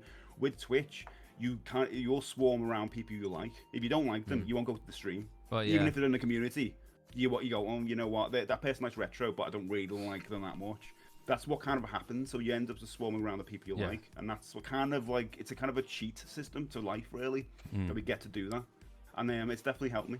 Yeah, because it's like you've grown such an amazing community with your streams, with the YouTube channel. Like YouTube channel's like it's absolutely soaring. It's getting there, yeah. It's going to be 1K. And it's like I mean 1K in no time. You have all these amazing people in your chat, and they've all like have come to you and like listen to you and to watch you play video games, talk more, yes, but like also playing video games that you love to do, and that is just amazing to see where you come from. I think when I watched you first, the first ever stream that I've seen you with the Star Trek, I think you were still in like 500 followers or something like that. And seeing that development, like to develop from where it was then to what it is now, it's just incredible. It's absolutely incredible, and I've never known anyone to have such an amazing like creativity like you have. Like, I think that's a reflection. I think that's a reflection on what type of streamer Steve is really. Yeah, it comes across to people. Obviously, he's a nice guy, and he's funny, and I mean, he's got a lot of things going off in his channel, which is really good and brings up. So I think that's why his numbers have gone up, because I think that's what it is. I mean, you've got to be different in a way, and you've got to have something new and something about you. And obviously, you've got that, Steve. Definitely. Yeah. Absolutely, it's like too nice. Yeah, too so nice. It's like you've always got something. You've always got something in the works, like if you're like quiz times and stuff like with like stiff lips and like with Clobber and Greg. Unfortunately, we couldn't get stiff lips. Couldn't get stiff lips and Clobber and Greg. Well, sorry, that, but you're gonna like, have to. I get weird. I was like, I said about the itchy feet thing. If I don't feel like I'm doing something new or fresh or whatever. And bloody these. I know. I opened 15 packs of them the other day, and I got like 3 stickers out of them. But I always get weird when I don't feel like I'm working on a project. There you go, Franklin. Thanks for that, mate. As soon as I've finished something, I'm like, I get a bit weird. I need to start something new. That's why I kind of wanted this week off of coming up, because I can kind of step back a bit and go, right, okay, let's rethink things. Where am I? What to do and all that. I don't like getting complacent. I do not like getting complacent with anything. That worries me. The thing is that when you take something away for a while, but then you bring it back, and people, even for like some mugshots, you know what I mean, you've taken that away for a while, but you bring it back and still people gone AWOL, people still love that, because it appeals to new people that's joined, and it appeals to old people, and people, like you say, you know what's coming with these mugshots. People scrutinize them. We're all Simon Cowells. We're all evil when it comes to there's no milk in it, there's no tea, it's just black, it's like, everybody scrutinized with that one he just faked it small. Honestly, it's brutal. People can be brutal in chat when it comes to the bugs. Like it's all in jest. It's all in jest. Yeah. Like the first time you ever did the movie battle, and it's still a big theme to this day. I don't even remember how that started. I don't even know. I don't remember where it came from. It's just there. I was going to ask what the thought process was with that. No thought process at all. But you just basically went.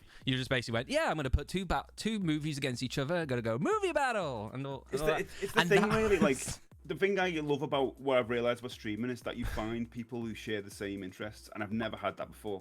I've always been lumped into with groups of people who you like in work, and all you do is share the same carpet. That's it. But we all have that interest of nostalgia and bad and good movies, and all have opinions. Movie battles are a good concept as well, because especially within your channel, it's one of them things where everybody knows it's 12 o'clock, it's movie battle time. Yeah. Everybody, and even if it's after 12 o'clock, people are like, it's movie battle time. Where's movie battle?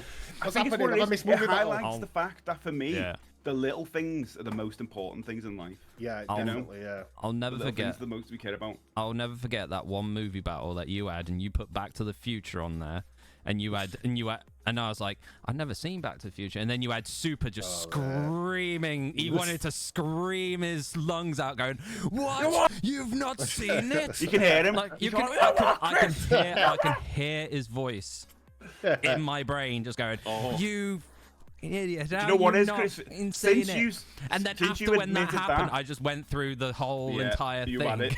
You had it. And I was like, And no. since you admitted that, now the whole meme for Chris is like, "Have you seen it, Chris? Have you seen it, Chris? Have you seen it, Chris?" Oh, I'll never forget. I'll movie never forget battles. that. I'll never forget that. It's just absolutely horrendous. Chris has And got then- another segment for you. Yeah, Talking about movie battles. I've got another segment. It's a good segue. It's probably gonna be the last bit of the stream, but I just wanted to kind of voice out if you wanted to say any more. I'm okay. I'll say or, my last. I'll say like- my last words at the end, mate. Yeah, and then I'm yeah, hoping to make Steve cry. I'll never ever forget that. I'll never forget that to the day I die when you put that Back to the Future on there. thing. And then, We'll do it again. But then it was the Flight of the Navigator as well. Oh, brilliant film! Brilliant. And film. then Julio went off on one, just going, right, that's gonna be the next one. Ask Chris's dad. Yeah, that's another one as well. That was another one too. We stopped the Ask Chris's dad Yeah. quite early on. quite We early moved on from there. Yeah, we've moved on from that. Yeah. You know what I mean? Like, I got a bit too far. Very so swift. Very I had to swiftly. stop. It was very swift. Yeah. But yeah, when Flight of the Navigator popped up in conversation with one of the movie battles, Julio just went off on one, just went, you know what, this is going to be the movie for movie night, and you're going to be watching it. Didn't you watch Planes, Trains, and Automobiles as well? Movie battles? Yeah, I did. We did watch trains. We did watch Planes, Trains, and Automobiles. Yeah, for the first time. Yeah. Yeah, me and Sophie watched that over Christmas. I've seen it before, but she's never seen it, and it made her cry. She loved that film. She I'm loved so it. glad. I'm So so glad good she film. cried, but It she did. got it. Yeah, she cried. Yeah, she I cried got as it, well. yeah. Yeah. At the end bit, I it got was it just at the like, end. oh my god, That did choke me up at the end. It did. Yeah. And I was like, oh no. But Ed changes it up when you think it's his wife's dead body in that box, and he comes around. Yeah. So think about that next time you watch it. Yeah. Oh dear God. And then what? I've already watched Labyrinth, and like I've already watched Labyrinth and all that stuff like years ago. But since you're a huge fan of like David Bowie and the movie, and obviously it's part of your bit alerts and all that. It's just it's a kind of perfect film. Labyrinth. Yeah. It's just there's nothing bad about it. There's nothing you can take from it and say, you know, this reflects bad in 2023 or anything, apart from maybe she's got a mental illness because she's playing with all the imaginary friends at the end of the bedroom. It's a bit weird. Well, it was funny because it was my sister's favorite movie, Labyrinth, because she loves David Bowie. She's a huge fan of David Bowie. And is it like, Bowie or Bowie? Bowie or Bowie? I always say about Bowie. this, and he's basically said any. Yeah, like because he made up his real name's David Jones, and he changed it because of the Monkeys guy. The same name. Yeah, oh, absolutely. So I had to watch that again. I had to watch that one again. But yeah, we do have Quickfire Movie Edition. Yay! I wonder how you're gonna fare in this one. But yeah, to be fair, you did well. You did well in this one, in that one. So I've got a lot of movies here for you. A lot of them. I think I've got about 15 of them. So you can't think about it this time. You had a lot of thought in the PS1 and N64, which I didn't think that you would, but yep. I was not expecting that one. Good question. It's a good question. So, oh my goodness. Raid! Lazarus, thank you so much for the raid. Welcome in, Desirous. Thank you so much. I will give you a shout out. So I haven't got the alerts on, so you've I haven't got. Yeah, I need to. Yeah, stretch. Is this a Dungeons and Dragons raid? We survived the night in our quest for epic loot. We discovered the channel in the abyss, so we to bring light of Timmer and show Huggies, Snuggies, and Nuggies. Oh, you're playing Tears of the Kingdom. Okay. Dazarus is like he's an amazing streamer. He streams every day except for Friday for 12 hours. Wow. And he's got an amazing community as well, and he's brilliant. Oh, thank you so much for the follows as well. Like, please, if you're following me, please go and follow the other racing streamers and MrSteJ and One Up Jack as well, if you haven't already. But yeah, I haven't got alerts on, obviously due to the podcast. But we're gonna go into the last segment, which is the quickfire movie edition. So anybody who's followed, please go and follow MrSteJ and One Up Jack. They are amazing as well, and thank you so much for that. How goes you? Yeah, I'm doing all right. I'm doing all right, Dazarus. I'm doing all right, and everybody's doing okay as well. But yeah, we got the quickfire movie edition. So you can't think about it now. You've got to. It's either one or the other. I've got to think about it for some capacity because my brain's going to be involved. You've got to give him a few seconds at least. My brain's going to maneuver my mouth. Otherwise, not in this one. Not in this one. Otherwise, if I can't think about it, I'm just going to go. The brain needs to tell my mouth, you know. Well, I need a few seconds. Well, mate, at least 3 seconds. Mate, you're going to see how you're going to see how it fares. So here we go. Okay. So, right, here we go. The Goonies or E.T.? Goonies. Super Mario Bros. Or the Super Mario Bros. movie? Oh, you mean like the original Bob Hoskins one? Yes. That one. Oh, the Bob Hoskins one? Yeah. Really? Ooh, okay. Yeah. The one's good, but it's very not by the numbers, isn't it? No, game changer. Indiana Jones or Jurassic Park? It could be either. Oh God. You know what? I'll put Raiders of the Lost Ark because I think that's a bit of an unfair one. So Indiana Jones, Raiders of the Lost Ark, or Jurassic Park. My favourite Indiana Jones movie. Oh, it's so good. But yeah, Jurassic Park. Ooh. Life of Brian or the Holy Grail? Oh, you. I'm having my revenge now. Holy Grail. Oh. Okay. No. Yeah. Beverly Hills Cop or Police Academy? Beverly Hills Cop. Lethal Weapon or Starsky and Hutch? Lethal Weapon. Running Man or Total Recall? Running Man. I don't even have to finish that sentence, Chris. You know. Predator or Terminator 2? Predator. Oh God, really? I did say that, didn't I? Yeah, I said you it. said that. Yeah, said it. Yeah, said it. Yeah. Face Off or Broken Arrow? Face Off. Blade Runner or Fifth Element? Blade Runner. Definitely. Batman or Superman? Batman. Ghostbusters or Gremlins? You absolute. I love it. I'm not thinking about it, but I'm saying Ghostbusters. Or Julio, you did it. That was one of Julio's as well. Oh. Right. I don't know if you'll struggle with this one. Halloween or The Thing? Both John Carpenter's. Who came up with that one? I did. Oh, they're both amazing. Come on, the 3 seconds is up, man. The thing. Kate Russell wins. Alien or Aliens? Aliens. It never used to be that way. I used to play football all the time, Really? but I know forever. Aliens? Oh. Aliens is incredible. Yeah, Aliens is really Okay, good. all right. This one, you're probably going to upset someone in chat. Flight of the Navigator or Back to the Future? Back to the Future, every time. Oh, Flight of the Navigator, I've got you issues hear that, with. Julio? You hear that? Yeah, Flight of the Navigator. I've got issues with Flight of the Navigator. I love it, but I also feel like depressed in it when I'm watching it. Yeah. Star Wars or Star Trek? So what are we talking about? Hold on, is it you, Jack, or Steve that's doing this? Come on. Just as a franchise. Oh, no worries, Dazarus. As a franchise. It's have to be franchise. It's hard to narrow one. Yeah, it's hard to narrow down. Yeah. Star Trek.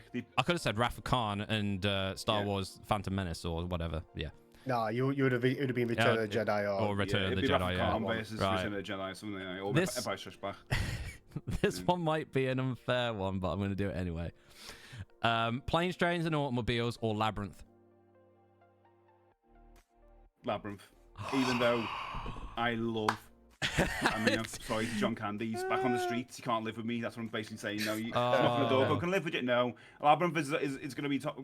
Again, that could change next year. That could. Or the end of the year when we watch it. Could. But it's Labyrinth. No, well done, mate. Well done. You passed it. Bowie versus John Candy is insane. Well done, mate. You passed it. Well played. Yeah.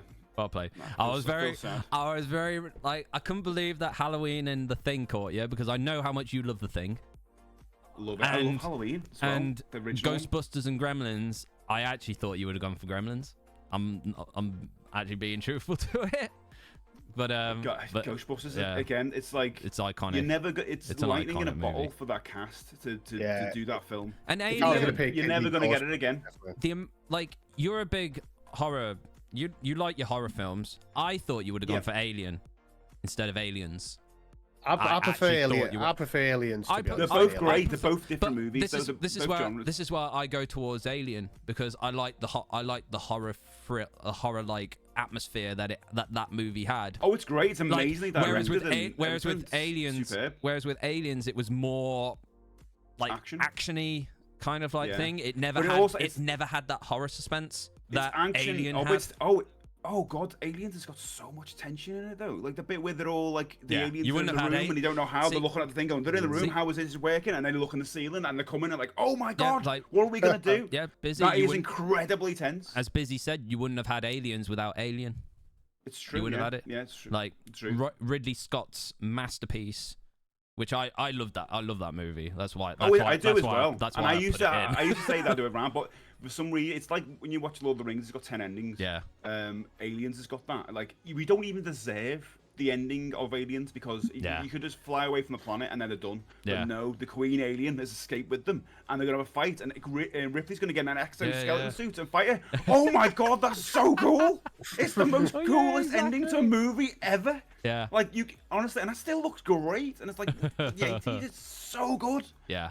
Ripley with that flamethrower when she went with all the eggs. Oh my god, Yeah. it's so cool. Really good. The Really first good. one's so good as well, but the- you get that second one, it's incredible. But the scene in Alien where the alien bursts out of Oh, John yeah. Hurt's chest, that Yeah, was one it's that still was good. that was one that was that caught me by surprise. That Oh, one. Dallas is going around all the shit. Dallas all going shoots. around It's like- the- yeah, that's amazing still. But But I thing don't was, know, with yeah. it's so tense. There Aliens was with all that music. there was the director's cut of Alien where Yeah. it showed Captain Dallas like being like stuck to the wall and being like morphed into the egg or whatever Yeah. it was, like that. Oh yeah, that stuff's amazing. That was like work of art from Ridley Scott. I love the fact about Alien is that they're not prepared for it. No. They haven't even got any weapons. They've Absolutely got flamethrower and that's it. But the thing that makes the second one remarkable is that Yeah. they bring in Marines. You think going in, they're going to be prepared. Oh, yeah, for this. they're They've gonna got kick ass, loads, aren't you? they're gonna- But, yeah, yeah. and they look cool doing it. They've got all and Yeah. every character, you know them inside out. They're so good. And but Yeah. Ripley's in there going, you know what? I have a word of caution about this. And then when it just hits the fan. Yeah. And they're in that room with and they can't use the guns. They've been told, do not use your guns. And you see the aliens moving on the wall. Yeah. When I first saw that, I was scared. Like, great, when you see it move in the background and all the cameras are going off. Well, That move, I want to go and watch it now. I'm so excited. I love that movie so much. It's one of the best movies ever made. it was It like is a mixes really good horror film. and action and and a great soundtrack. Yeah. I think Me they and Sophie I think they went. did Me it and really Sophie well. went for a stint of watching like the Aliens movies and the Predator movies on a weekend. So we started off with Alien, and then we watched Predator, and then the weekend after we watched Aliens yeah. and Predator 2, and did that. And because I think it started off where we watched Prey first, which was really I thought it was such a good film, Prey. The Predator. The Oh new yeah, I Predator forgot film. about that. That was good. Yeah, I like Yeah, that. it's such a good movie. Yeah, and yeah, we went for a stint of watching like these movies, and yeah, they're really good. I'll go back and watch them any time because they're still all up to date. They're great, aren't they? And it's Yeah, like really it's good. hard to get a movie like that nowadays where you come Exactly. out and like, oh, so excited about. It's like Yeah, we watched the Yeah. Evil Dead Rise, which Really was good? good. Oh, It was. was it? I enjoyed it. It was really good I've actually. not Yeah, seen it it's- yet. I it completely wasn't a forgot. I bad ain't seen movie. it, no. I did. We did watch another one, which was Old, which was the M Night Shyamalan one. Oh yeah, it's on Netflix now, Oh, isn't it? That's Old? not. Oh, God. Yeah, Old. No. It's called Old. It's okay. I did It's see his okay. Cabin in the Woods, not Cabin in the Woods, The- whatever it was. It's the, the Knock one at the where- Door. Knock at the door. That's the one. I watched Yeah. that, and again, That's similar, that's it's like, really yeah. weird. Really Yeah. weird movies. It was he all makes. right, but it's like Is that the Dave Bautista one? Yeah, Jude, yes, yeah, he's Yeah. great. He's great. Yeah, he's really good. Yeah, I like Dave. I'll watch anything with him in now. yeah. Like, Yeah, he he's really good, chooses yeah. really good projects on like The Rock and things like that, you know. And he going to be in Sad. the new Gears of War thing as Batista? well. I think there was talks of it. Yeah, obviously he showed you in the suit. I don't know if it's movie? going to be. Or- I don't know if it's going to be a series or a movie on Yeah, Netflix. Shadow Ninja, yeah. I'm Oh, not wow. quite sure. There is. I know you're not into Star Wars. Well, you are Star, but there's Oh, another Star one. Wars. There is Rebel Moon coming out, so it's not. It's a Star Wars thing. I think it's a two-parter, and it's directed by Zack. Is it Zack Snyder? Oh really? Yeah. So he got And some it's called Rebel altogether- Moon, but I think he's aiming for he's going for like a more darker way of it in a way, and I've seen the little bits of like. I'm intrigued by that. Yeah. It does look really good. It does look really Batista's good. in it. Dave Batista's No, in no, it? he's not in it. No, I think Oh. there's Charlie. Day? No. Charlie. Charlie. Is it Charlie Annan? Charlie Annan? Oh, I know Charlie him from Angan. the biker thing. Yeah, is in it. There's quite a few different characters in it. But it looks really good. It does look quite good. But anyway, I think like, yeah, that 3 hours went incredibly. it does. No, it does go it quick. does- It does go quick. yeah. It does quick. like, I just want to say thank you so much, Steve, for being on. It's been an absolute pleasure, mate. Thank you so much for inviting me, guys. It's been really nice to have it on and like have a proper chat with you. I know we chat obviously in stream and that, but it's just nice to have a one-to-one and obviously and proper have a good conversation about things. And it has been an absolute pleasure. And guys, if you're not following MrSteJ's YouTube channel, which is Mersey Geek, honestly, guys, you need to give that a subscribe. It's free. It's a really good watch. It's got some really good videos on, and is a really good creator. So you definitely need to give that a watch. But yeah, thank you so much, Steve. It's been an absolute pleasure, mate. There's a link if you haven't already. But yeah, thank you so much, guys, for inviting me. Like, honestly, this is probably one of the best podcasts that we've had yet up to date yet. And the reason why for that is because you've inspired all of us on not just our YouTube channels, but on our Twitch channels as well. Because like we said before, all of this here was never here until we saw your streams. Like that kind of like I can't speak for Jack, but like for me, it very much kickstarted my retro. Oh no, it's retro the same, journey mate. in It's a the way, same. yeah. Like, It's it kickstarted both of our retro blame journeys. Steve. It's got to be. I think it's Hashtag funny blame that Jack Steve. changed his name. It had to be done. It had to be done. That as well. Like he used to be. This is the remnants. This is the last that we saw of Mr. Sergeant Oh, Breakneck. you still got it there, you know. Oh, wow. That's the last. That is the last remnants of it. And like, but honestly, I'm lost for words, really, because like what we said in your like board, in your birthday board, like it was just it's unbelievable. Like, but you have inspired us to kind of bring our like fun retro child out and like play the video games that we used to play for like when we were kids, as well as like playing the games that we never got to play on on those particular consoles that we can do now. And like it's still good. And I'll always remember what you said about like kind of like I think you said something about like when you selling your stuff, and it was like selling a piece of yourself, and it's that kind of thing is hard to get back. And when you said I gotta get all this back because it was like losing a piece of you, and I'll never forget that you said that. And when I was going through that, it was like I shouldn't have ever got rid of like the stuff that I used to have when I was a kid.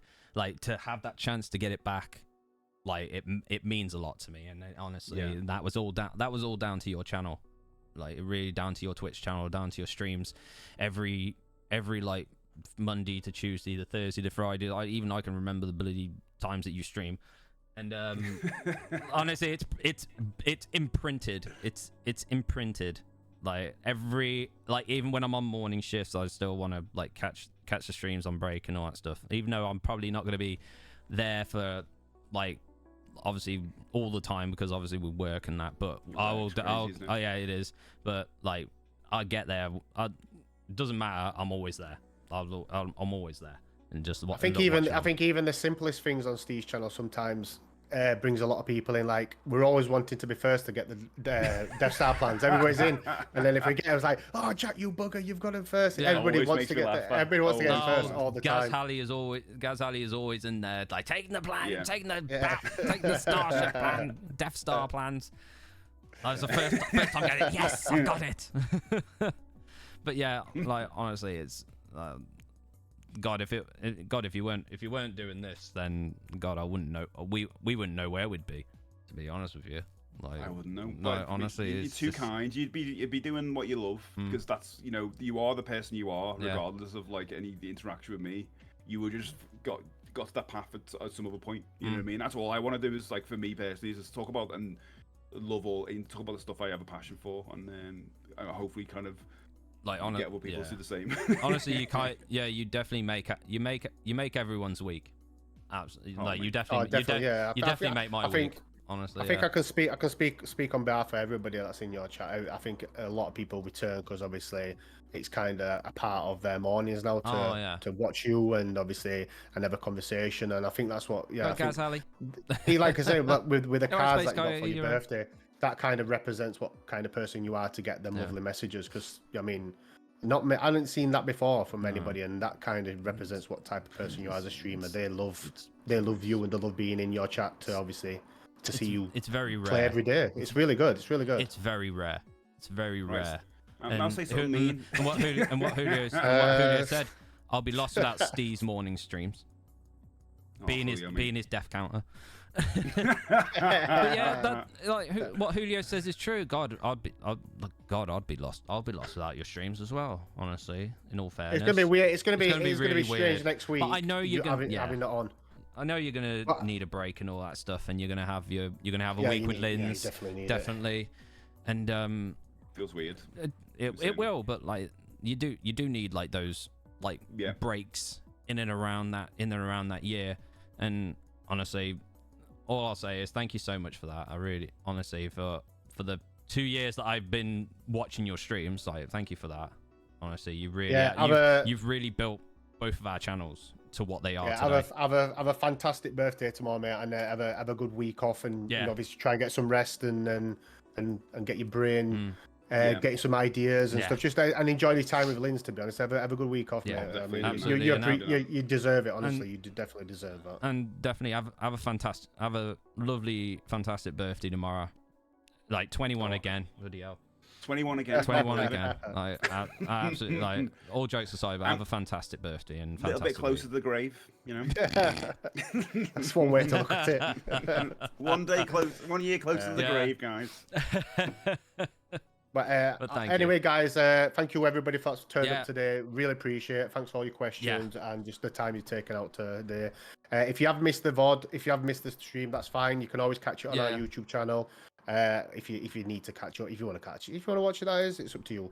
But it's there anyway. It will be posted. Jackie, you should push it more. Don't say watch if you want this to. goddamn channel tomorrow. And if you're watching this on YouTube, make sure you subscribe to this channel. Exactly. Please do. More of these podcasts coming up. Thank you so much. Thank you. Yeah, guys, thank you so much for watching. It really means a lot to us. It really means a lot to me. It means a lot to Jack, and like you guys also make what our channels are today. If it weren't for you guys not being around, like God knows where we'd be. But it really means a lot to us that you've tuned in and thrown your questions there to SteJ and to us.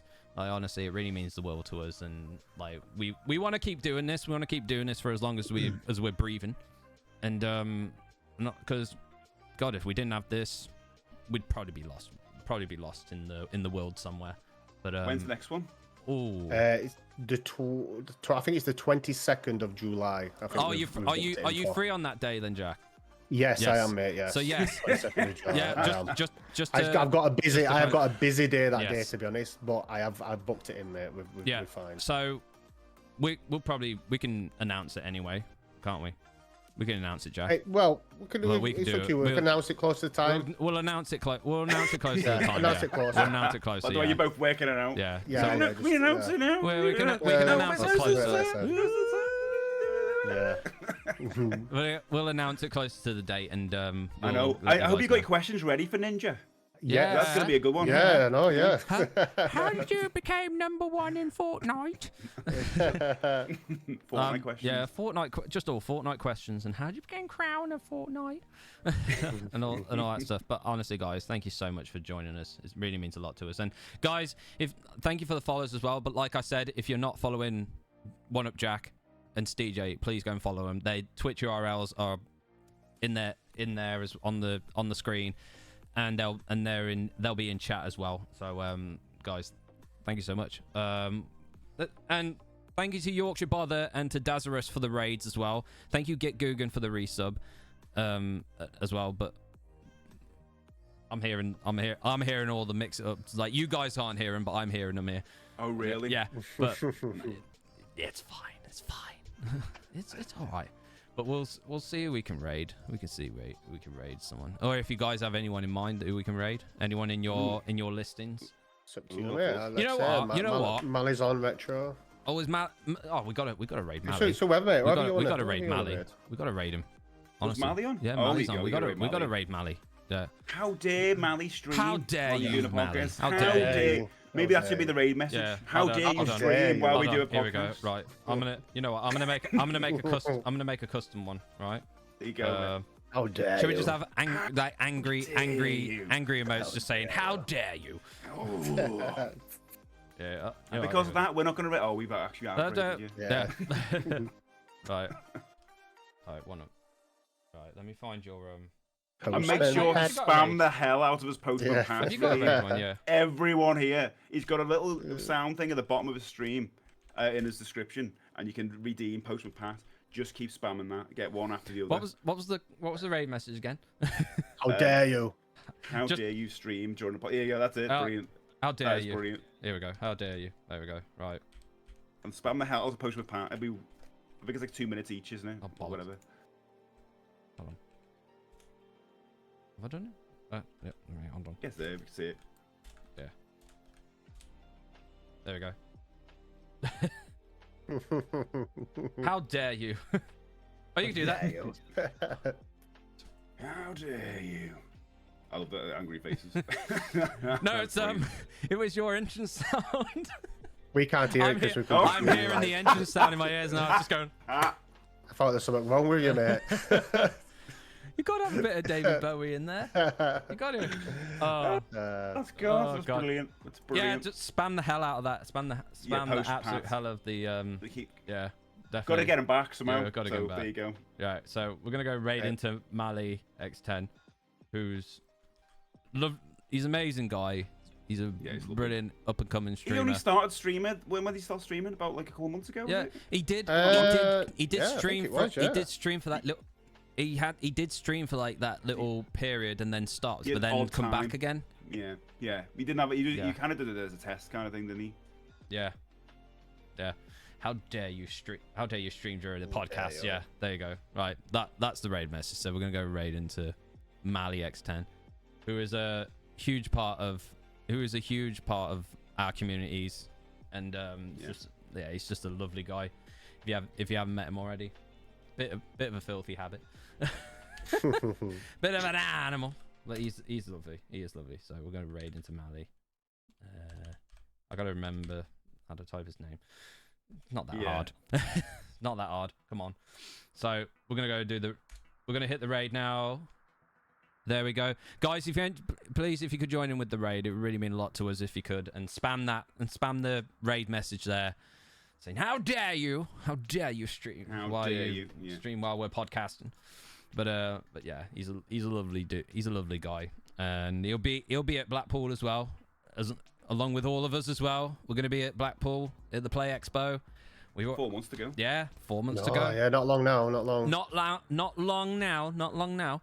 But yeah, I've already got my hotel and stuff booked up, and yeah, Steve has. I think you have as well, Jack. I have. Yeah. Yeah. Mine's So booked up. we've all pinned it down. We're all going, but above all, thank you so much for joining us. We'll be back as well on the 22nd of July with more special guests. Ooh. But we'll reveal. Enjoy the rest of your reveal in Sundays, short time. guys, and your week. And yeah, we'll see you soon. Bye Take bye. care, guys. Take care. Have a lovely Bye-bye. weekend. Bye-bye. Bye. Bye.